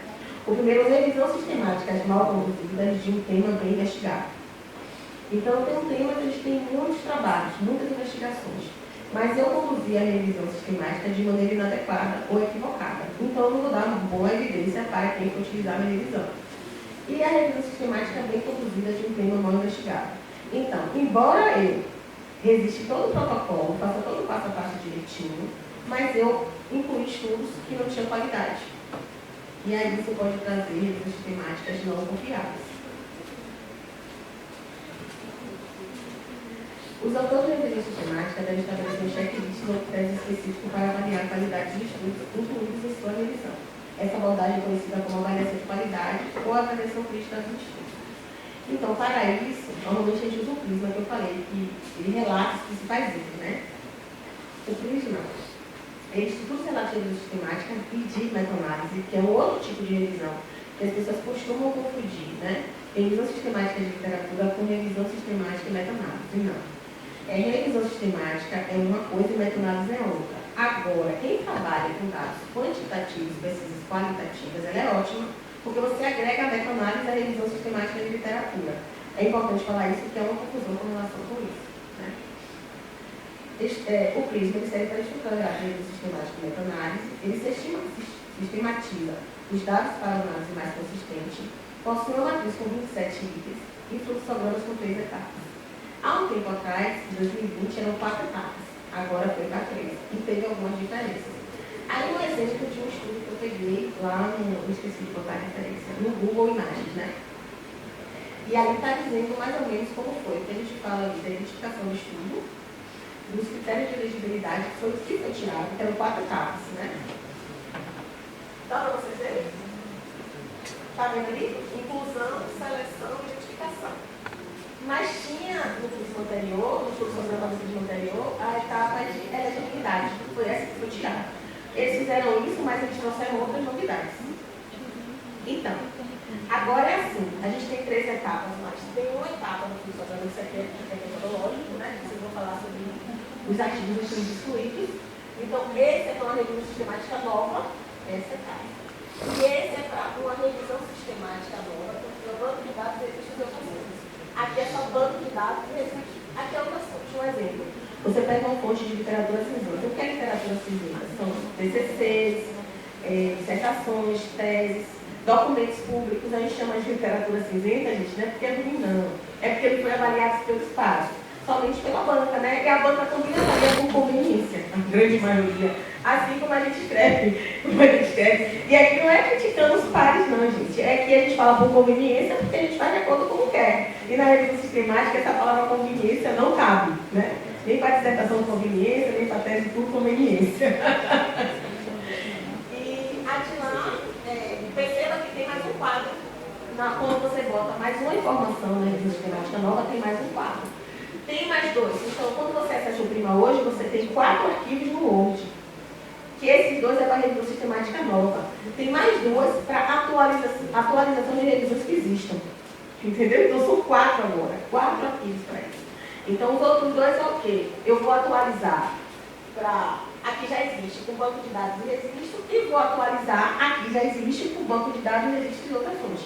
Então, eles criaram 4 critérios do fluxograma. Então, a gente conclui, a gente relata, a conclusão vai dizer o passo a passo como você deve escrever o seu relato de pesquisa. E essa parte do fluxograma vai lhe ajudar na metodologia. E aí, o seu saiu, né? Essas ferramentas que a gente vai apresentar agora ajudam exatamente no que ele falou. Como é que eu posso dizer se isso é bom ou ruim? Né? Eu estou separando, porque é a partir da minha experiência, a partir da minha cabeça. Né? Como ele falou, você tem que isso daqui. Ele falou ali. Então, é a partir disso, né? A gente tem algumas ferramentas gratuitas disponibilizadas na internet para usar como critério. Você vai pegar lá a sua temática e vai trabalhar. Por exemplo, a lista CAPES, que é a lista de verificação de revisão sistemática. Ela auxilia na sistematização, garantindo que todos os fatores ou considerações importantes sejam levados em consideração. Aumenta a consistência na tomada de decisão, fornecendo estrutura. E quando o registro de tomada de decisão é conferido transparência, pois podem ser rastreados. Então, o que vai ter nessa lista? A gente tem 3 seções, seção A, B e C. A primeira, os resultados do estudo são vários. Então, a seção A vai falar sobre resultados dos estudos. A seção B vai falar quais são os resultados. E a seção C, se os resultados ajudarão localmente. Isso aqui é só a ponta dessa ideia que tem lá. São 3 cores. Eu não sei se eu coloquei. Aqui. Depois eu volto com o mate. Está vendo aí as 3 páginas? Então, essas 3 páginas, vocês têm os quadradinhos ali, ó. Que aí você vai botar e no final você vai ter uma conclusão para isso. Então, antes de dizer, achei engraçado que teve um depoimento de uma graduanda de psicologia que estava fazendo, que ela disse que quando terminou o TAPS dela, estava lá. Não saiu para nada, tipo... Eu dei risada do depoimento lá até no finalmente da casa. Ela falou que não saiu para nada, ele chegou lá e falou que não estava adequado. Então, assim, às vezes a gente acha que a gente está fazendo, né? A última Coca-Cola do deserto, eu nem gosto de Coca-Cola. Eu nem gosto de Coca-Cola, mas pronto. A última garrafinha de água vai se beber no deserto. E não é nada daquilo. E é por isso que é importante a gente fazer essas avaliações. A pessoa fala assim, mas é da área de saúde. Mas se você cabe para estudos qualitativos, porque a área de saúde também faz estudos qualitativos. Tem muitos lá atrás de questões sobre exposição da pessoa que fuma, embora seja correlacionada com o fisiológico, mas está falando de uma condição, que nem a gente, por exemplo, na educação fala na condição. Então a gente consegue adequar a nossa necessidade. E essa aqui é para a pesquisa qualitativa. A gente tem para a pesquisa mista e quantitativa, que é o MAT, ferramenta de avaliação de métodos mistos. Permite avaliar concomitantemente e descrever a qualidade para 3 domínios metodológicos, misto, qualitativo e quantitativo. E 3 subdomínios, aleatório, não aleatório e descritivo. Gente, desculpa, eu estou embolando um pouquinho aqui, nossa, eu estou baixando. E aí eu fico assim um pouquinho, daqui a pouco eu vou cair, não. Então, aqui está a MAT. E ela, a gente tem parte 1, parte 2, e ainda tem ali no fluxograma, né, que avalia algoritmo. Então, essas ferramentas ajudam muito a gente a dar um norte, na verdade. E muitas vezes você fala assim, tá certo, eu botei o critério de inclusão e exclusão, mas será que eu estou no caminho certo do que eu vou utilizar nesses artigos? E aí elas dão um norte do que você pode utilizar ou o que você não pode utilizar. Essas ferramentas são gratuitas, você não está no QR Code. Então, se vocês quiserem fazer uma visita e uma olhadinha, fica à vontade. Próximo bloco. Eu vou chutar a minha balinha. O outro bloco é bem curto, pessoal, mas eu queria fazer um comentário que eu, como ouvinte, né, se fosse vocês, daria entusiasmo, principalmente quem já leva muito de recurso temático, é dizer que quase ninguém faz na educação recurso temático. E ver outros trabalhos que usam o nome recurso temático não fazem revisão sistemática. Então, a partir de hoje, quando vocês lerem, a colaboração seria sistematizada, né? Porque é a palavra correta de se fazer quando você não segue todos esses protocolos. Então, tem outra coisa que tem para você seguir e realmente dizer que é uma revisão sistemática. Se vale a pena fazer o seu trabalho, se não vale, se o seu tema realmente merece modificação e um esforço para isso, ou se eu vou pegar só as ferramentas e vou organizar a minha pesquisa com a minha literatura mais resumida, mais marcada, deixa da arte, alguma coisa mais resumida, que ajuda bastante. Não é o que você vai fazer. Bora pro coração. Então, gente, assim, não é que vocês têm que fazer isso sistemática, mas a gente precisa ter conhecimento do que é correto. Né? Se eu não vou utilizar nada disso, então não é revisão sistemática. Se aquela etapa da revisão sistemática não se aplica no trabalho, está lá no corpo, o prisma diz as etapas. Se naquela etapa não está lá, essa etapa não se aplica, essa etapa não é funcional, por causa disso, justifique por eu entender porque você não utiliza essa etapa. Porque é um protocolo. O protocolo tem que ser seguido, né? Independente do protocolo da área de saúde, protocolo para citar, a gente não pode ir, e eu só paciente da área de saúde. Quem vai aqui no tribunal de shortinho?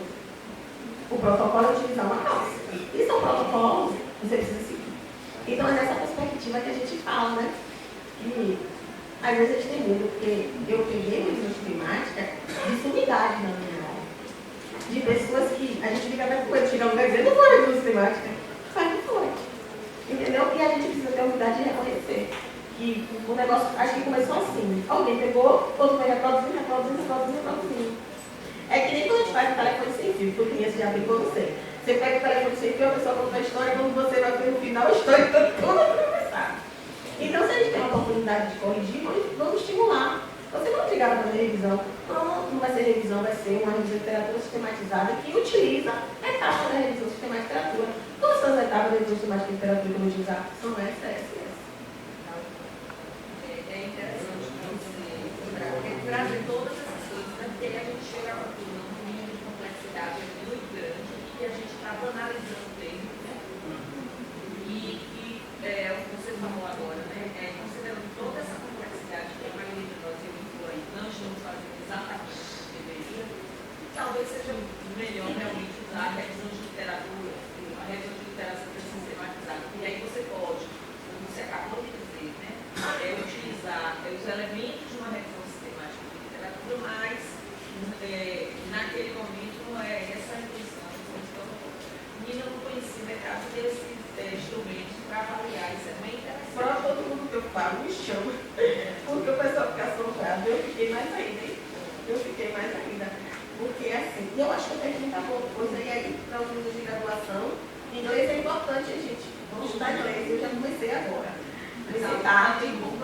Eu escrevi, eu comecei tarde. Eu não sou analfabeta no inglês, mas a fluência que tem é bem maior, as referências é bem maior. Claro que isso realmente tudo ajuda. Por exemplo, a palestra que eu vi, eles avisaram a gente, eu tenho um tradutor, lá no botei foi, eu consegui. Mas pensei, para seguir interação, seria bem melhor se eu quisesse, eu vou ajudar, porque eu tenho que ele está traduzindo para acompanhar, você já pensou. Então, essas coisas não limitam a gente. Tem outra coisa que você falou também aí, tá? Acho que é exatamente em relação a essa coisa da segurança, a fluência na língua. Muitas vezes você vê realmente que a pessoa coloca mais de uma língua, por exemplo, quando ela não tem domínio, você percebe isso na pobreza, não estou nem mais falando da técnica, né? Mas na pobreza da análise. Você vê que existe uma superficialidade, e aí você identifica o currículo e não tem uma propriedade.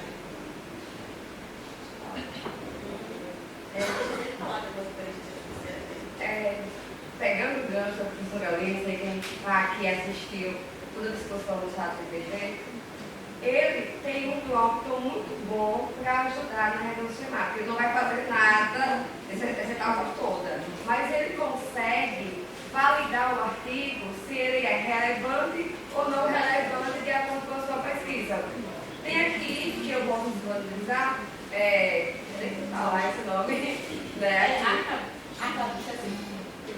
Deixa eu riscar aqui. E aí você coloca lá o resumo dos 2 artigos e ele vai dizer quantas publicações, quantas relevâncias e quantas citações e em que foi citado. Então só disso você já consegue filtrar um monte de coisa. Quando chegar lá, você vai ficar lendo os artigos para você fazer realmente a leitura profunda e extrair os dados. Então é importante a gente falar que ele não vai fazer nada no estado. É porque ele já vai pegar. E ele vai fazer resumo, mas ele vai ajudar a identificar se ele realmente é relevante ou não. E isso já é uma diferença Demais, né? já é um divisor de águas em relação a isso. É assim, porque como ele tem o banco de dados até 2021, ele vai pegar tudo que está na ilha de 2021. Acho que está no 22 agora, né? Eu acho. E aí ele te ajuda com esse comando. Existem vários aí, né? A gente já falou um pouquinho de alguns aí. Superficialmente, porque é o pessoal da área de saúde que mais usa, não deu tempo de eu me apropriar. Porque para eu falar, eu teria que abrir, utilizar aí para falar para vocês. Então, eu sou adepta do que eu não conheço, eu não posso falar. Né? Eu primeiro estudo e aí depois que eu a proposta, aí dá para a gente ver, a gente pode ver algumas questões sobre a utilização da lei. Mas, assim, como o professor Ali já falou que acompanha o professor Ali deve saber, aí é utilizada na área de saúde há muito tempo. Há muito tempo. Não tem nenhuma novidade para o pessoal da área de saúde, né? Então, gente, vamos perguntar. Cadê que está? É o seguinte, eu concordo com você tem dito sobre o hospital na parte da ciência da saúde, e inclusive nessa parte, quando você fala da inclusão, você fala da definição da organização, e na parte inicial, você fala da definição pela pessoa do bicho. A questão é que não pode ser adaptado a toda a sociedade da definição, mas me perguntando para você. Um tempo atrás, eu tive uma defesa de questão cultural, um colega na área da psicologia social. Então, na área da psicologia social, ele apresentou sua tese e começaram as perguntas sobre o trabalho. Tudo ia bem até que chegou. E o último falou o seguinte: vem cá. Ele é uma bibliografia que ele citou, que todos os autores que estão aqui são de edição marxista. E por que você não colocou nada que falta coisa para essa proposta? Porque você não está doente, porque você não. Então, vejam bem, aí tinha o orientador que é, e o que é seleção. Então, não adianta você botar duas pessoas. Normalmente, quando você faz pesquisa, sobre todo essa área de autonomia, se eu gosto de ser cultural, e na verdade eu tenho uma visão marxista, obviamente minha atenção para outra é uma visão marxista. Então, aplicando esse método para essa autonomia, sociologia, economia social, por chegar a uma, ou inclusive a plataformização, por exemplo, que é a que nós trabalhamos. Se uma pessoa tem uma visão da plataforma e eu tenho outra totalmente oposta, aí isso não através disso. É assim, a pessoa trabalhando a pessoa psicologicamente, nós tentamos de nos aproximar das pessoas que nosotros achamos similares a nós. É uma questão do cérebro funcional. Eu procuro a pessoa que eu acho similar a mim e não vamos através do quando você tem um grupo de pesquisa, tem uma linha. É isso, todo mundo tem uma linha. Quem na área da medicina não tem muito problema. Aí aplica perfeitamente. Ou na área da ciência prática, não vai ter problema, essa pessoa funciona perfeitamente aí. Mas nessas outras áreas, tipo psicologia, psicologia social, economia, mesmo a questão da plataforma, eu acho que não garante o favor que, ok, eu entendo. Para hacer ese tipo de pesquisa sistemática, hay que ser duas pessoas. Perfeito assim. No nosso caso, nessa volta, não garante nada. Porque sendo outro, tem um passo. Eu entendo essa questão da porque para isso a visão deles, é isso que quer dizer, justamente, eu vou chegar lá. É assim. por mais que a gente tenha nosso viés paradigmático, né? Por mais que a gente tenha nosso viés paradigmático, nas minhas pesquisas, todas as áreas, economia, psicologia social, eu achei neurossistemática interativa, né? E nas minhas estruturas, eu vou dizer para o senhor, eu não enxerguei os paradigmas presentes da neurossistemática. Por quê? O que é que eles fazem? Eles não vão trabalhar o corpo do texto do referencial teórico. Eles vão pegar o objeto e depende aí do objeto, do tipo de pergunta que o senhor faz. E aí ele pega aquela resposta, aquele resultado, que ele reúne essa evidência e trabalha. E aí entra as ferramentas para diminuir os viés, que é a nossa subjetividade. Então eu acho que consegue sim trazer para todas as áreas. Mas aí, como eu falei, depende do objeto da pergunta da pesquisa, né? A pergunta da pesquisa. Isso não é um erro de pesquisa. Justamente. Aí não é assim, você vai um erro de pesquisa. Porque justamente a discussão da revista temática é assim. É uma reunião de evidência. A gente não, eu não vou fazer juízo de valor com aquele artigo que eu peguei, mesmo porque, gente, o Filipe já está avaliado por pares. Então ele já passou por uma avaliação. Eu não tenho ali que fazer juízo de valor dele. Eu tenho que dizer aqui, ó, X está falando isso. Meu paradigma, minha pergunta, meu objetivo. For abrir o paradigma, justamente. E você pode. Agora eles também pedem, pessoal, porque assim, para que eu pudesse ter esse arcabouço teórico hoje, eu passei por várias áreas de conhecimento, né? É tipo, sempre que você pede, porque assim, a gente, meu pai fala que tinha que passar um olho de pegou no mercado, eu peço. O não eu já tenho, né? Então assim, eu estava na primeira, eu fui com o treinamento normal, com todo mundo pode ir da casa. Só que eu sou curiosa e comecei a perguntar. Sozinha eu, da enfermagem, pessoal da enfermagem. Eu cheguei e perguntei, olha, eu tenho dificuldade, sou da área de ensino, sou professora, tratamento sistemático, não sei o quê. Aí eles foram me dando dicas, aí pegaram meu nome. Aí daqui a pouco eu recebo um grupo, estou no grupo. Aí eu me chamo, eu faço para já me uma linha aqui. Aí eu comecei a perceber que era o pessoal do jurídico, era o pessoal de psicologia, era o pessoal de enfermagem. Gente, de todas as áreas fazendo revista sistemática é interessado lá. Muito poucas bibliotecárias, que eu acho que deveria estar, né? Então, muitas discussões que eu passei, muito poucas, mas tinham também. E uma das discussões foi exatamente essa, que não é para a gente fazer juízo de valor. Você está finalizando o resultado que já existe. A gente está evidenciando aquilo que existe. E aí, uma outra coisa também que eles pedem, não é um requisito, mas eles falam que é melhor que você não utilize para trazer discussões para o corpo do seu trabalho. Um exemplo, eu vou chegar lá. A gente vai, escolhe periódico, uma revista para publicar, né? Você sabe que tem o escopo da revista. Você vai publicar essa sistemática nessa revista, mas você tem que respeitar o escopo, como eu falei da IENSE, por exemplo. Mas, mesmo que a gente vá fazer lá as etapas que a IENSE pede, não é aconselhável que eu utilize o corpo teórico dos artigos que eu escolhi. Então, meus artigos de inclusão de exclusão para a pergunta, ele é para você trazer para a evidência. Esse campo está assim. Porque você pode confundir na hora da sinalização. E não vai dar uma qualidade no cronológico. Então, assim, vai depender da pergunta da pesquisa. Se envolveu as questões paradigmáticas, eu acho que aí fica complicado. Mas se não envolve, eu quero no campo da evidência, dizer que essa evidência dá sim. Tranquilo. Eu tenho observado nas revistas que eu li muito que eu gosto. Acho que ele ajuda a gente a ter isso que você falou. Você está visando panorâmica para eu situar no objeto naquele momento. Mas eu observo que muitas dessas revisões, elas só apresentam um panorama sem uma discussão. Por exemplo, ela diz ela diz o protocolo, ela diz quantos foram selecionados, o que foi e tal, mas eu já vi revisão, que ela nem entra na discussão do que aqueles autores trouxeram, por exemplo. Ela não discute, não é nem entrar com o meu arcabouço para fazer o contrato. Estou falando que ela nem discute o que ela se propôs a discutir, entendeu? Fica só no relato, no registro do que foi feito. Essa é uma dúvida que eu tenho. É isso que caracteriza? Não, está errado. Porque assim, ó, a senhora precisa responder a sumarização do objetivo da revisão. Toda revisão, a senhora vai iniciar a pergunta, a questão, o que a senhora está bem evidenciando para mim? E qual o objetivo da sua pergunta? No meu caso, qual seria o meu objetivo? Era ver como é que está o estudo de investigação na sala de aula, porque eu estou utilizando, independente de como for. Educação à distância, né? Então, eu tenho que responder isso ao final, lá, na minha conclusão. Né?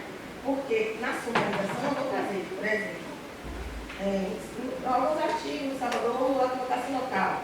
Os professores estão utilizando muito a instituto de investigação com metodologias ativas. E aí, minha pergunta tinha a ver com metodologias ativas, eu faço isso aqui. Justamente para a discussão. O que acontece é que as pessoas não são incluídas em sua revisão.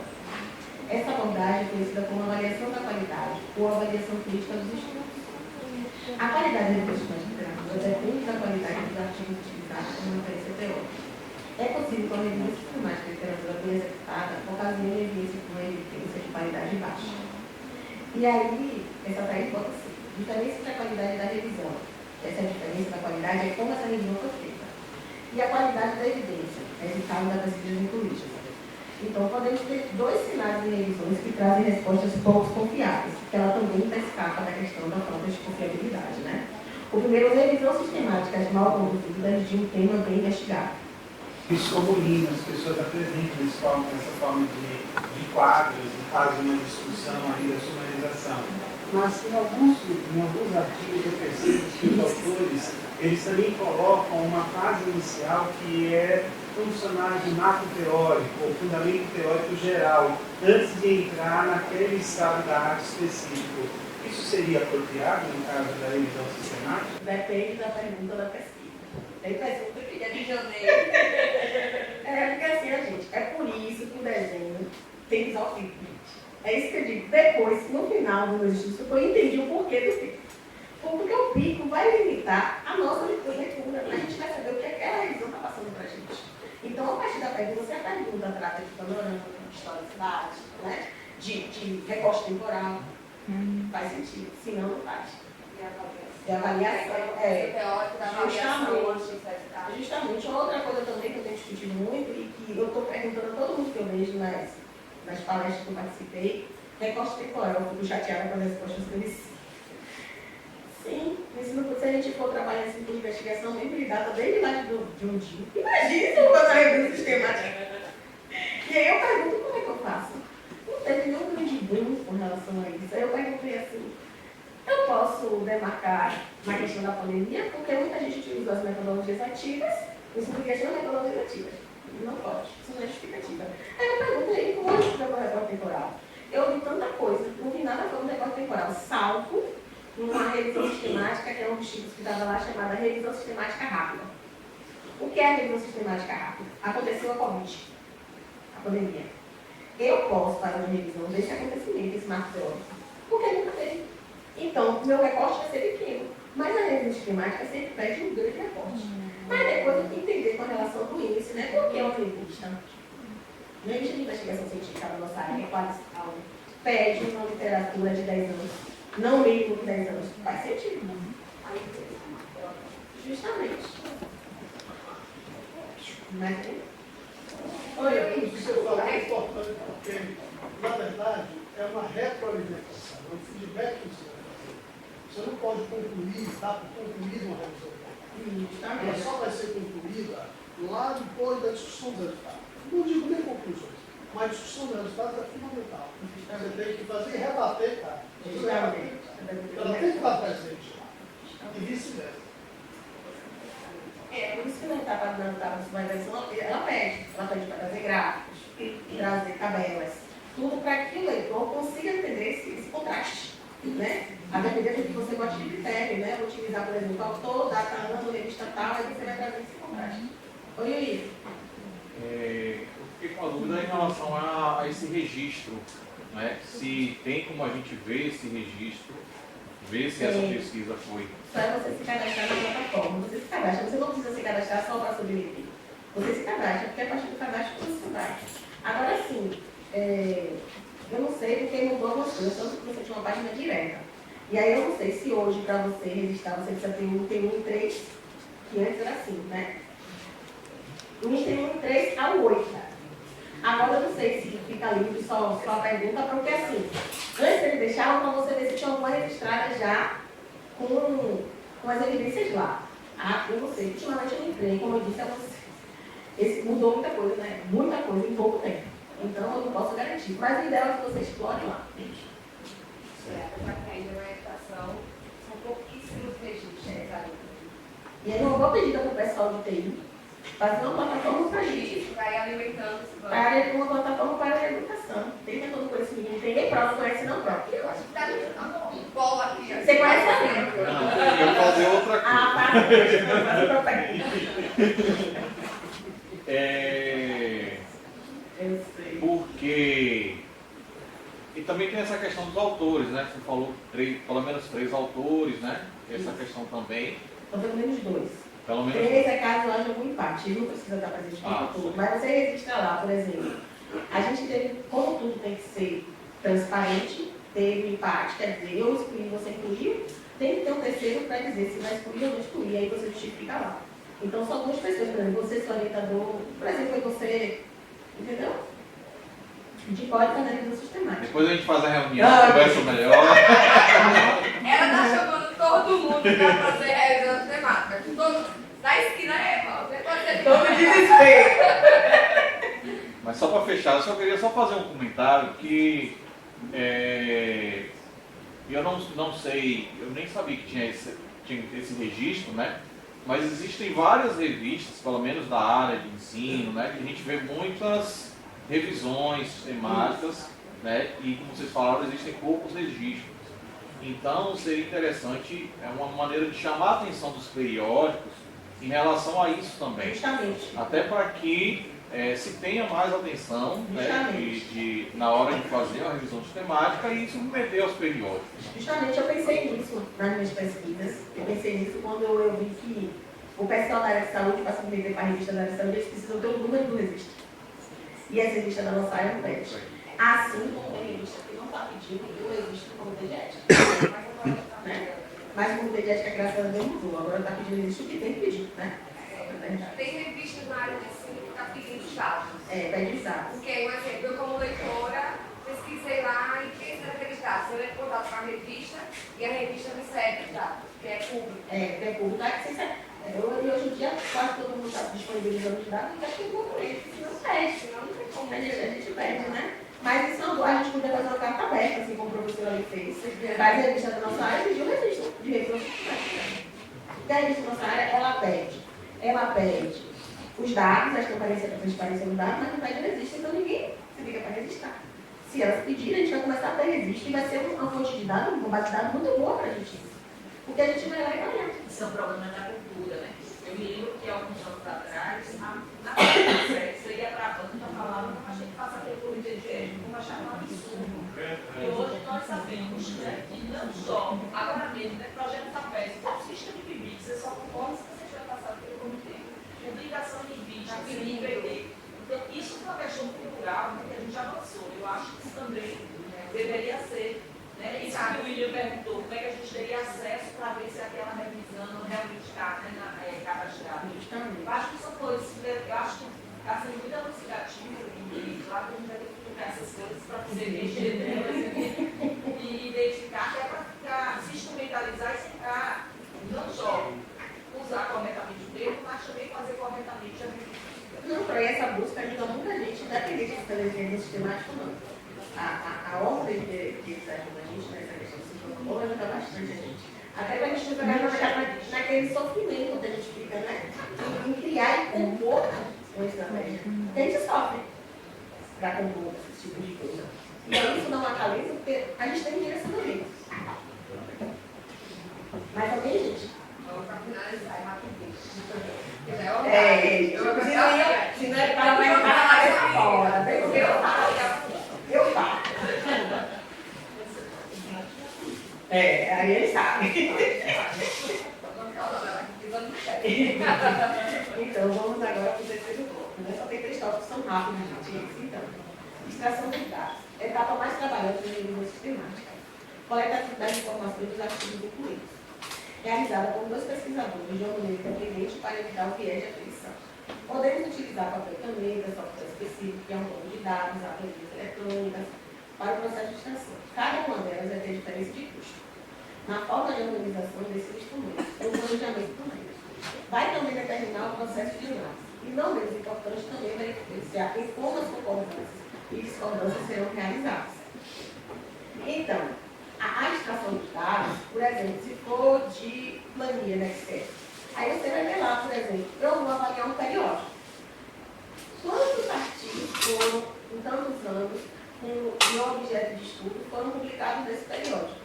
Aí eu preciso dizer lá o autor que publicou, o ano que publicou, o título que publicou, aí você vai alimentar essa planilha com todas as informações, porque essa planilha vai precisar ser disponibilizada, de certa forma depois você vai ter que organizar para publicar. Né? E a gente tem ferramentas que ajudam isso. Essas ferramentas, gente, são de inteligência artificial. Não posso falar sobre elas como eu falei anteriormente, não tive tempo. Quero muito ver isso, eu preciso deixar tempo. Meu orientador já está se comprando meu assunto, então eu preciso trabalhar porque meu orientador é amo meu orientador, é isso. Mas eu estou falando que a gente precisa de tempo para as coisas. Né? E aí tem o machine learning, para a etapa da seleção, o robô de entender, o processo de busca e identificação de pacientes, a mesmo nada com risco de viés. Isso aí é bacana, não sei se é pago. Deve ser pago. Os povos são pagos, né? E esse webplot digital ele é engraçado, que o pessoal estava utilizando ele na área de saúde para questões de raio-x. Então, assim, são várias coisas, isso aqui são poucos que eu digo, mas são muitas coisas que existem. Então, tem muito ainda que se aprofundar com relação a essa questão. Claro, então, a pessoa que tem financiamento, ou um grupo de pesquisa que tenha recurso, vai embora em publicação. E hoje entendo porque alguns grupos de pesquisa em determinadas áreas vão. Porque tem financiamento e estrutura só não pode. Eu tenho um estudante que vai trabalhar na rede sistemática, ele não vai perder tempo, porque eu tenho todas as ferramentas e recursos que ele consegue fazer em 4 a 6 meses. Importante, né? Se todo dia trabalhar, coisa, às vezes em 2 meses consegue fazer uma coisa que é 6 meses até as ferramentas. Porque se você alimenta com um banco de artigos que você pesquisou, ele faz sozinho. Justamente, ele Se tem viés, não tem, já descarta, vai dar tudo. Enfim. O que a gente vai querer seja pronto, é que você vai alimentar os requisitos, o que você quer de sua elegibilidade, então ele vai pegar o artigo e vai fazer lá na busca dele, ele não tem. É o sonho. Coleta de dados, estudos das publicações. Os estudos são comumente identificados a partir da recuperação de seus registros ou publicações, relatos de seus resultados. Importante diferenciar o estudo da publicação, os quais podem, inclusive, não refletir nos números, pois o mesmo estudo pode originar mais de uma explicação. Vamos lá. A gente não tem uma tese, uma dissertação, ele é um estudo único, mas essa tese e essa dissertação gerou 3 artigos. Olha eu realizando o meu trabalho, eu somei 3 evidências de um mesmo trabalho, que foi equilibrado. Então a gente precisa ter atenção a isso, porque você acaba trazendo informação equivocada para aquela pessoa que vai utilizar a sumarização de informação. Então a gente precisa olhar, como é que eu posso dizer? Olhar o ano de publicação, os autores, qual revista, qual instituição, de qual repositório. Tudo isso faz parte da revisão sistemática de literatura. E antes de iniciar a extração de dados, é importante que se identifique e vincule os artigos que se referem a um mesmo estudo. É isso que eu falei. Então, se tem 3 artigos lá, se você achar que esse artigo traz contribuição, dependendo da sua pergunta objetiva, tem que falar que sim. Entende-se que esse artigo veio de um estudo, porém não traz diferencial. Então, a grande sacada da revisão de literatura é que as coisas são explicadas e você consegue dizer. Por exemplo, não tem artigo que você vai, que é de uma determinada tese da dissertação, você fala assim, poxa, eu vou ler a tese, eu não entendi nada desse artigo. Aí você vai para a tese para entender. Na revisão de literatura, isso não é um problema, isso é uma solução. Então, lista das variáveis. O pesquisador experiente define de antemão quais informações dos estudos selecionados irão utilizar na revisão, para então extrair de um formulário específico. O procedimento está retrospectivo ao texto original. Exemplo de requisito para a extração dos dados. Então, quando você separa, cataloga tudo direitinho, você faz o seu barulho, não vai ser com barulho, porque você botou tópicos para identificar e caracterizar seu estudo. Aí eu vou ter um exemplo, né? O pesquisador realizou a extração, porque eu realizei a minha, ela realizou a dela. Preciso lá botar desse artigo quem realizou a extração. Dada a extração dos dados, elementos autores, tipo de citação, tipo de estudo, país de origem, característica do estudo, participante, objetivo de estudo, desenho de estudo, critério de exclusão e inclusão. Então, essas são as variáveis que a gente pode encontrar. E existe a extração.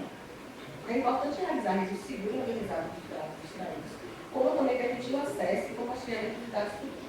Usualmente se trabalha com planilhas populares eletrônicas ou software específico. E aí a gente retoma aquele software que a gente falou, né? Lender, Isotero, Tipnote, planilha de Excel, Google Forms.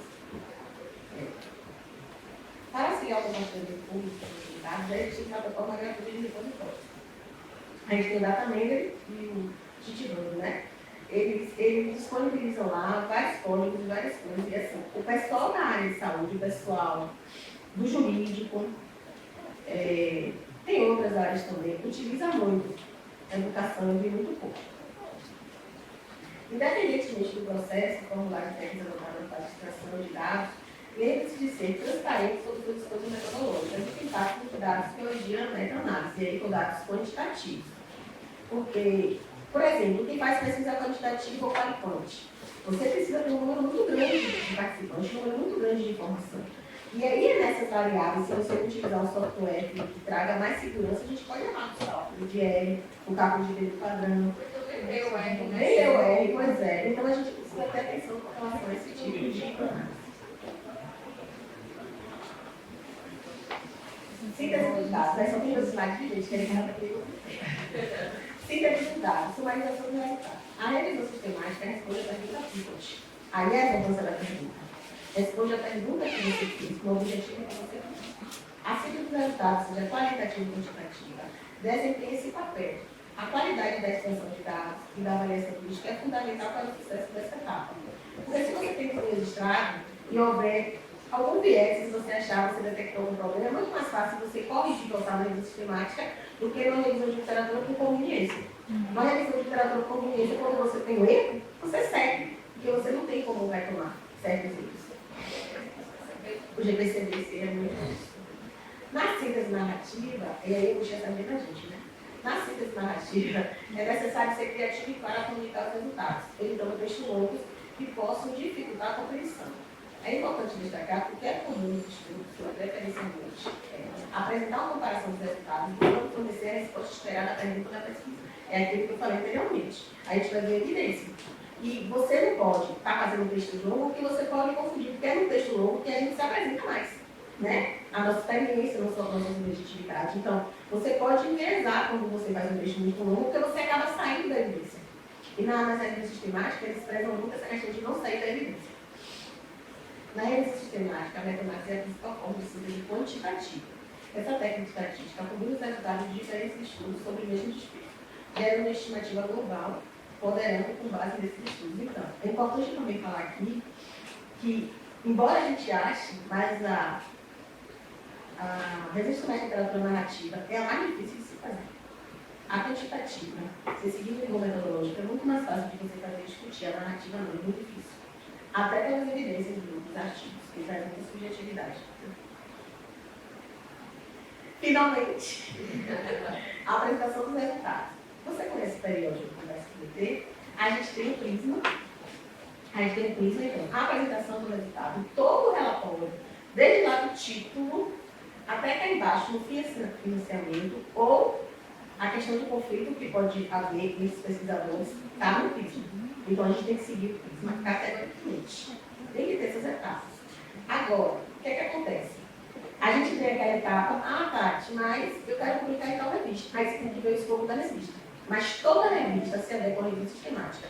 Porque todas as revistas têm um set top da revista sistemática. Que é desde o título, a conclusão e discussão do resultado. Então, você pode encaixar a revista sistemática em qualquer periódico. Você pode encaixar em qualquer periódico, gente. Então, a seleção antecipada de periódicos potenciais para submeter uma revista sistemática é uma estratégia importante. Essa escolha se cria na adaptação do texto para a audiência adequada. Nesse processo, são considerados indicadores bibliométricos, como o fator de impacto, além do escopo da revista. É comum encontrar nas revistas da área que não aceitam certos tipos de estudo, como revisão sistemática, e isso também deve ser levado em consideração. Tá aí outra coisa que a bibliotecária pode evitar, gente. Porque às vezes a gente simplesmente fala lá, a revista multidisciplinar. Mas na sua discussão, você é legal, você não sabe por quê. A revista não aceita a sua temática. Então a bibliotecária, ela conhece o escopo de lá da revista, ela conhece o escopo da base de dados, ela te diz, ó, a sua temática, ela se adequa mais a essas bases de dados aqui e a essas revistas aqui que estão nessa base de dados. Então, você não perde tempo em estar refazendo ou recorrigindo aquilo que os revisores dão, porque muitos revisores não falam assim, não, ó, sua temática não está apta para a minha revista. Ele bota lá alguma falha e pronto, segue muito. Você corrige, você manda e nunca aceita. Né? E aí a gente também... E assim, o que eu sei hoje, e não é só para revisão sistemática, qualquer artigo que você vai fazer, antes de estruturar, escolha a revista. Vá lá olhar a área de autores, como de submissão, quais são os requisitos para a submissão. Para daí estruturar esse artigo para a submissão, quando terminar, para não ter retrabalho. Oi? Só um comentário em relação a essa parte das revistas, né? Que a gente vê que uma boa, pelo menos da área de ensino de ciências, uma boa parte dos periódicos, por exemplo, querem textos de 12 a 15 páginas. Então você fazer um artigo, um título, resumo, abstract, revisão sistemática, que geralmente tem muitos gráficos, imagens, né? E ainda colocar referências e fazer um texto que realmente alcance o objetivo proposto, eu acho complicado. Então, mas tem muita revista que aceita. Eu acho que é por isso que ela pega esse concurso da escola. Tem muita revista que aceita. E isso que ele falou é importante, é por isso que é importante a gente ver a revista antes de mais nada, para não perder tempo. E, gente, a gente publicou recentemente, viu? Dá um parabéns a eles. Isso aí, vai publicar essa. Então, e aí, a gente já foi numa chave, que é esse book digital interativo sobre a sistemática que está no QR Code. Eu não sei se as meninas lá para receberam não, Carol e Jéssica. Pronto. As meninas ali atrás, não sei se puder fazer a gente de entregar as meninas. Tá com lucro. Agora tá bom, não, tá com lucro. Depois a gente entrega. Então, esse foi a lei, também da Nicolau. O e-book? Então, não é. Como é um PDF, é pesado, assim, Ele é grande. Está carregando. Então, gente, se eu tivesse conhecido esse book antes, eu estaria muito feliz. Mas aí a gente conseguiu achar isso para vocês aí presente. Ele é interativo, ele traz um diálogo criativo sobre a estimativa com exemplos, diversos estudantes. E aí, o legal disso é que os doutores, eles apoiam os estudantes na construção, eles validam, né, o que os estudantes fizeram. E tem diversas áreas, letra, psicologia, um monte de estudantes. Tem vários exemplos também de sistemática. E aí é isso, alguém tem alguma pergunta?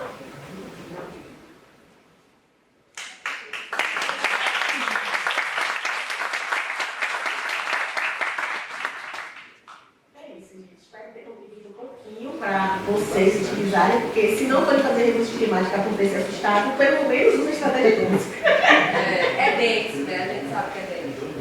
Eu quero agradecer tanto a Tati como a Natália aí a disponibilidade para a gente se brilhar nossa tarde, esclarecendo e ampliando, né, a nossa perspectiva e compreensão do que é o Senado. Eu concordo com vocês, mesmo que a gente tenha medo, agora a gente já conhece para não cometer os equívocos, né?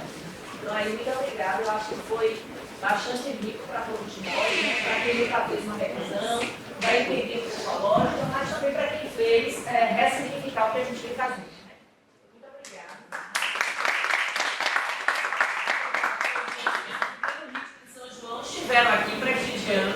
Também agradeço ao pessoal que está ouvindo, a galerinha da UNEB também está aqui presente. Agradeço nossos colegas de sala, os colegas prestigiar, Luz, minha amiga linda, todos vocês que esperam estar acompanhando a gente. Visitem, por favor, gente, a comunidade de práticas. Lá tem muito vídeo bacana para vocês, de aprendizado, viu? E aí a gente vai disponibilizar em breve, né, um vídeo, e aí vocês vão saber, sigam a gente no YouTube. No Insta também. Tati falou hoje de alguns gestores, né? Ela falou do Zotero, a gente tem um vídeo lá sobre o Zotero. Mendeley, a gente tem um vídeo lá sobre o Mendeley. Se vocês quiserem, a comunidade tem uma playlist só de pesquisa. Então, plataforma, gestores de plataforma para pesquisa. Vocês dão uma olhada e aí vocês podem ouvir e aí talvez entender, né? Um pouco mais para quem não conhece, está acostumado. Mas é isso, muito obrigada por São João para todos. Maria.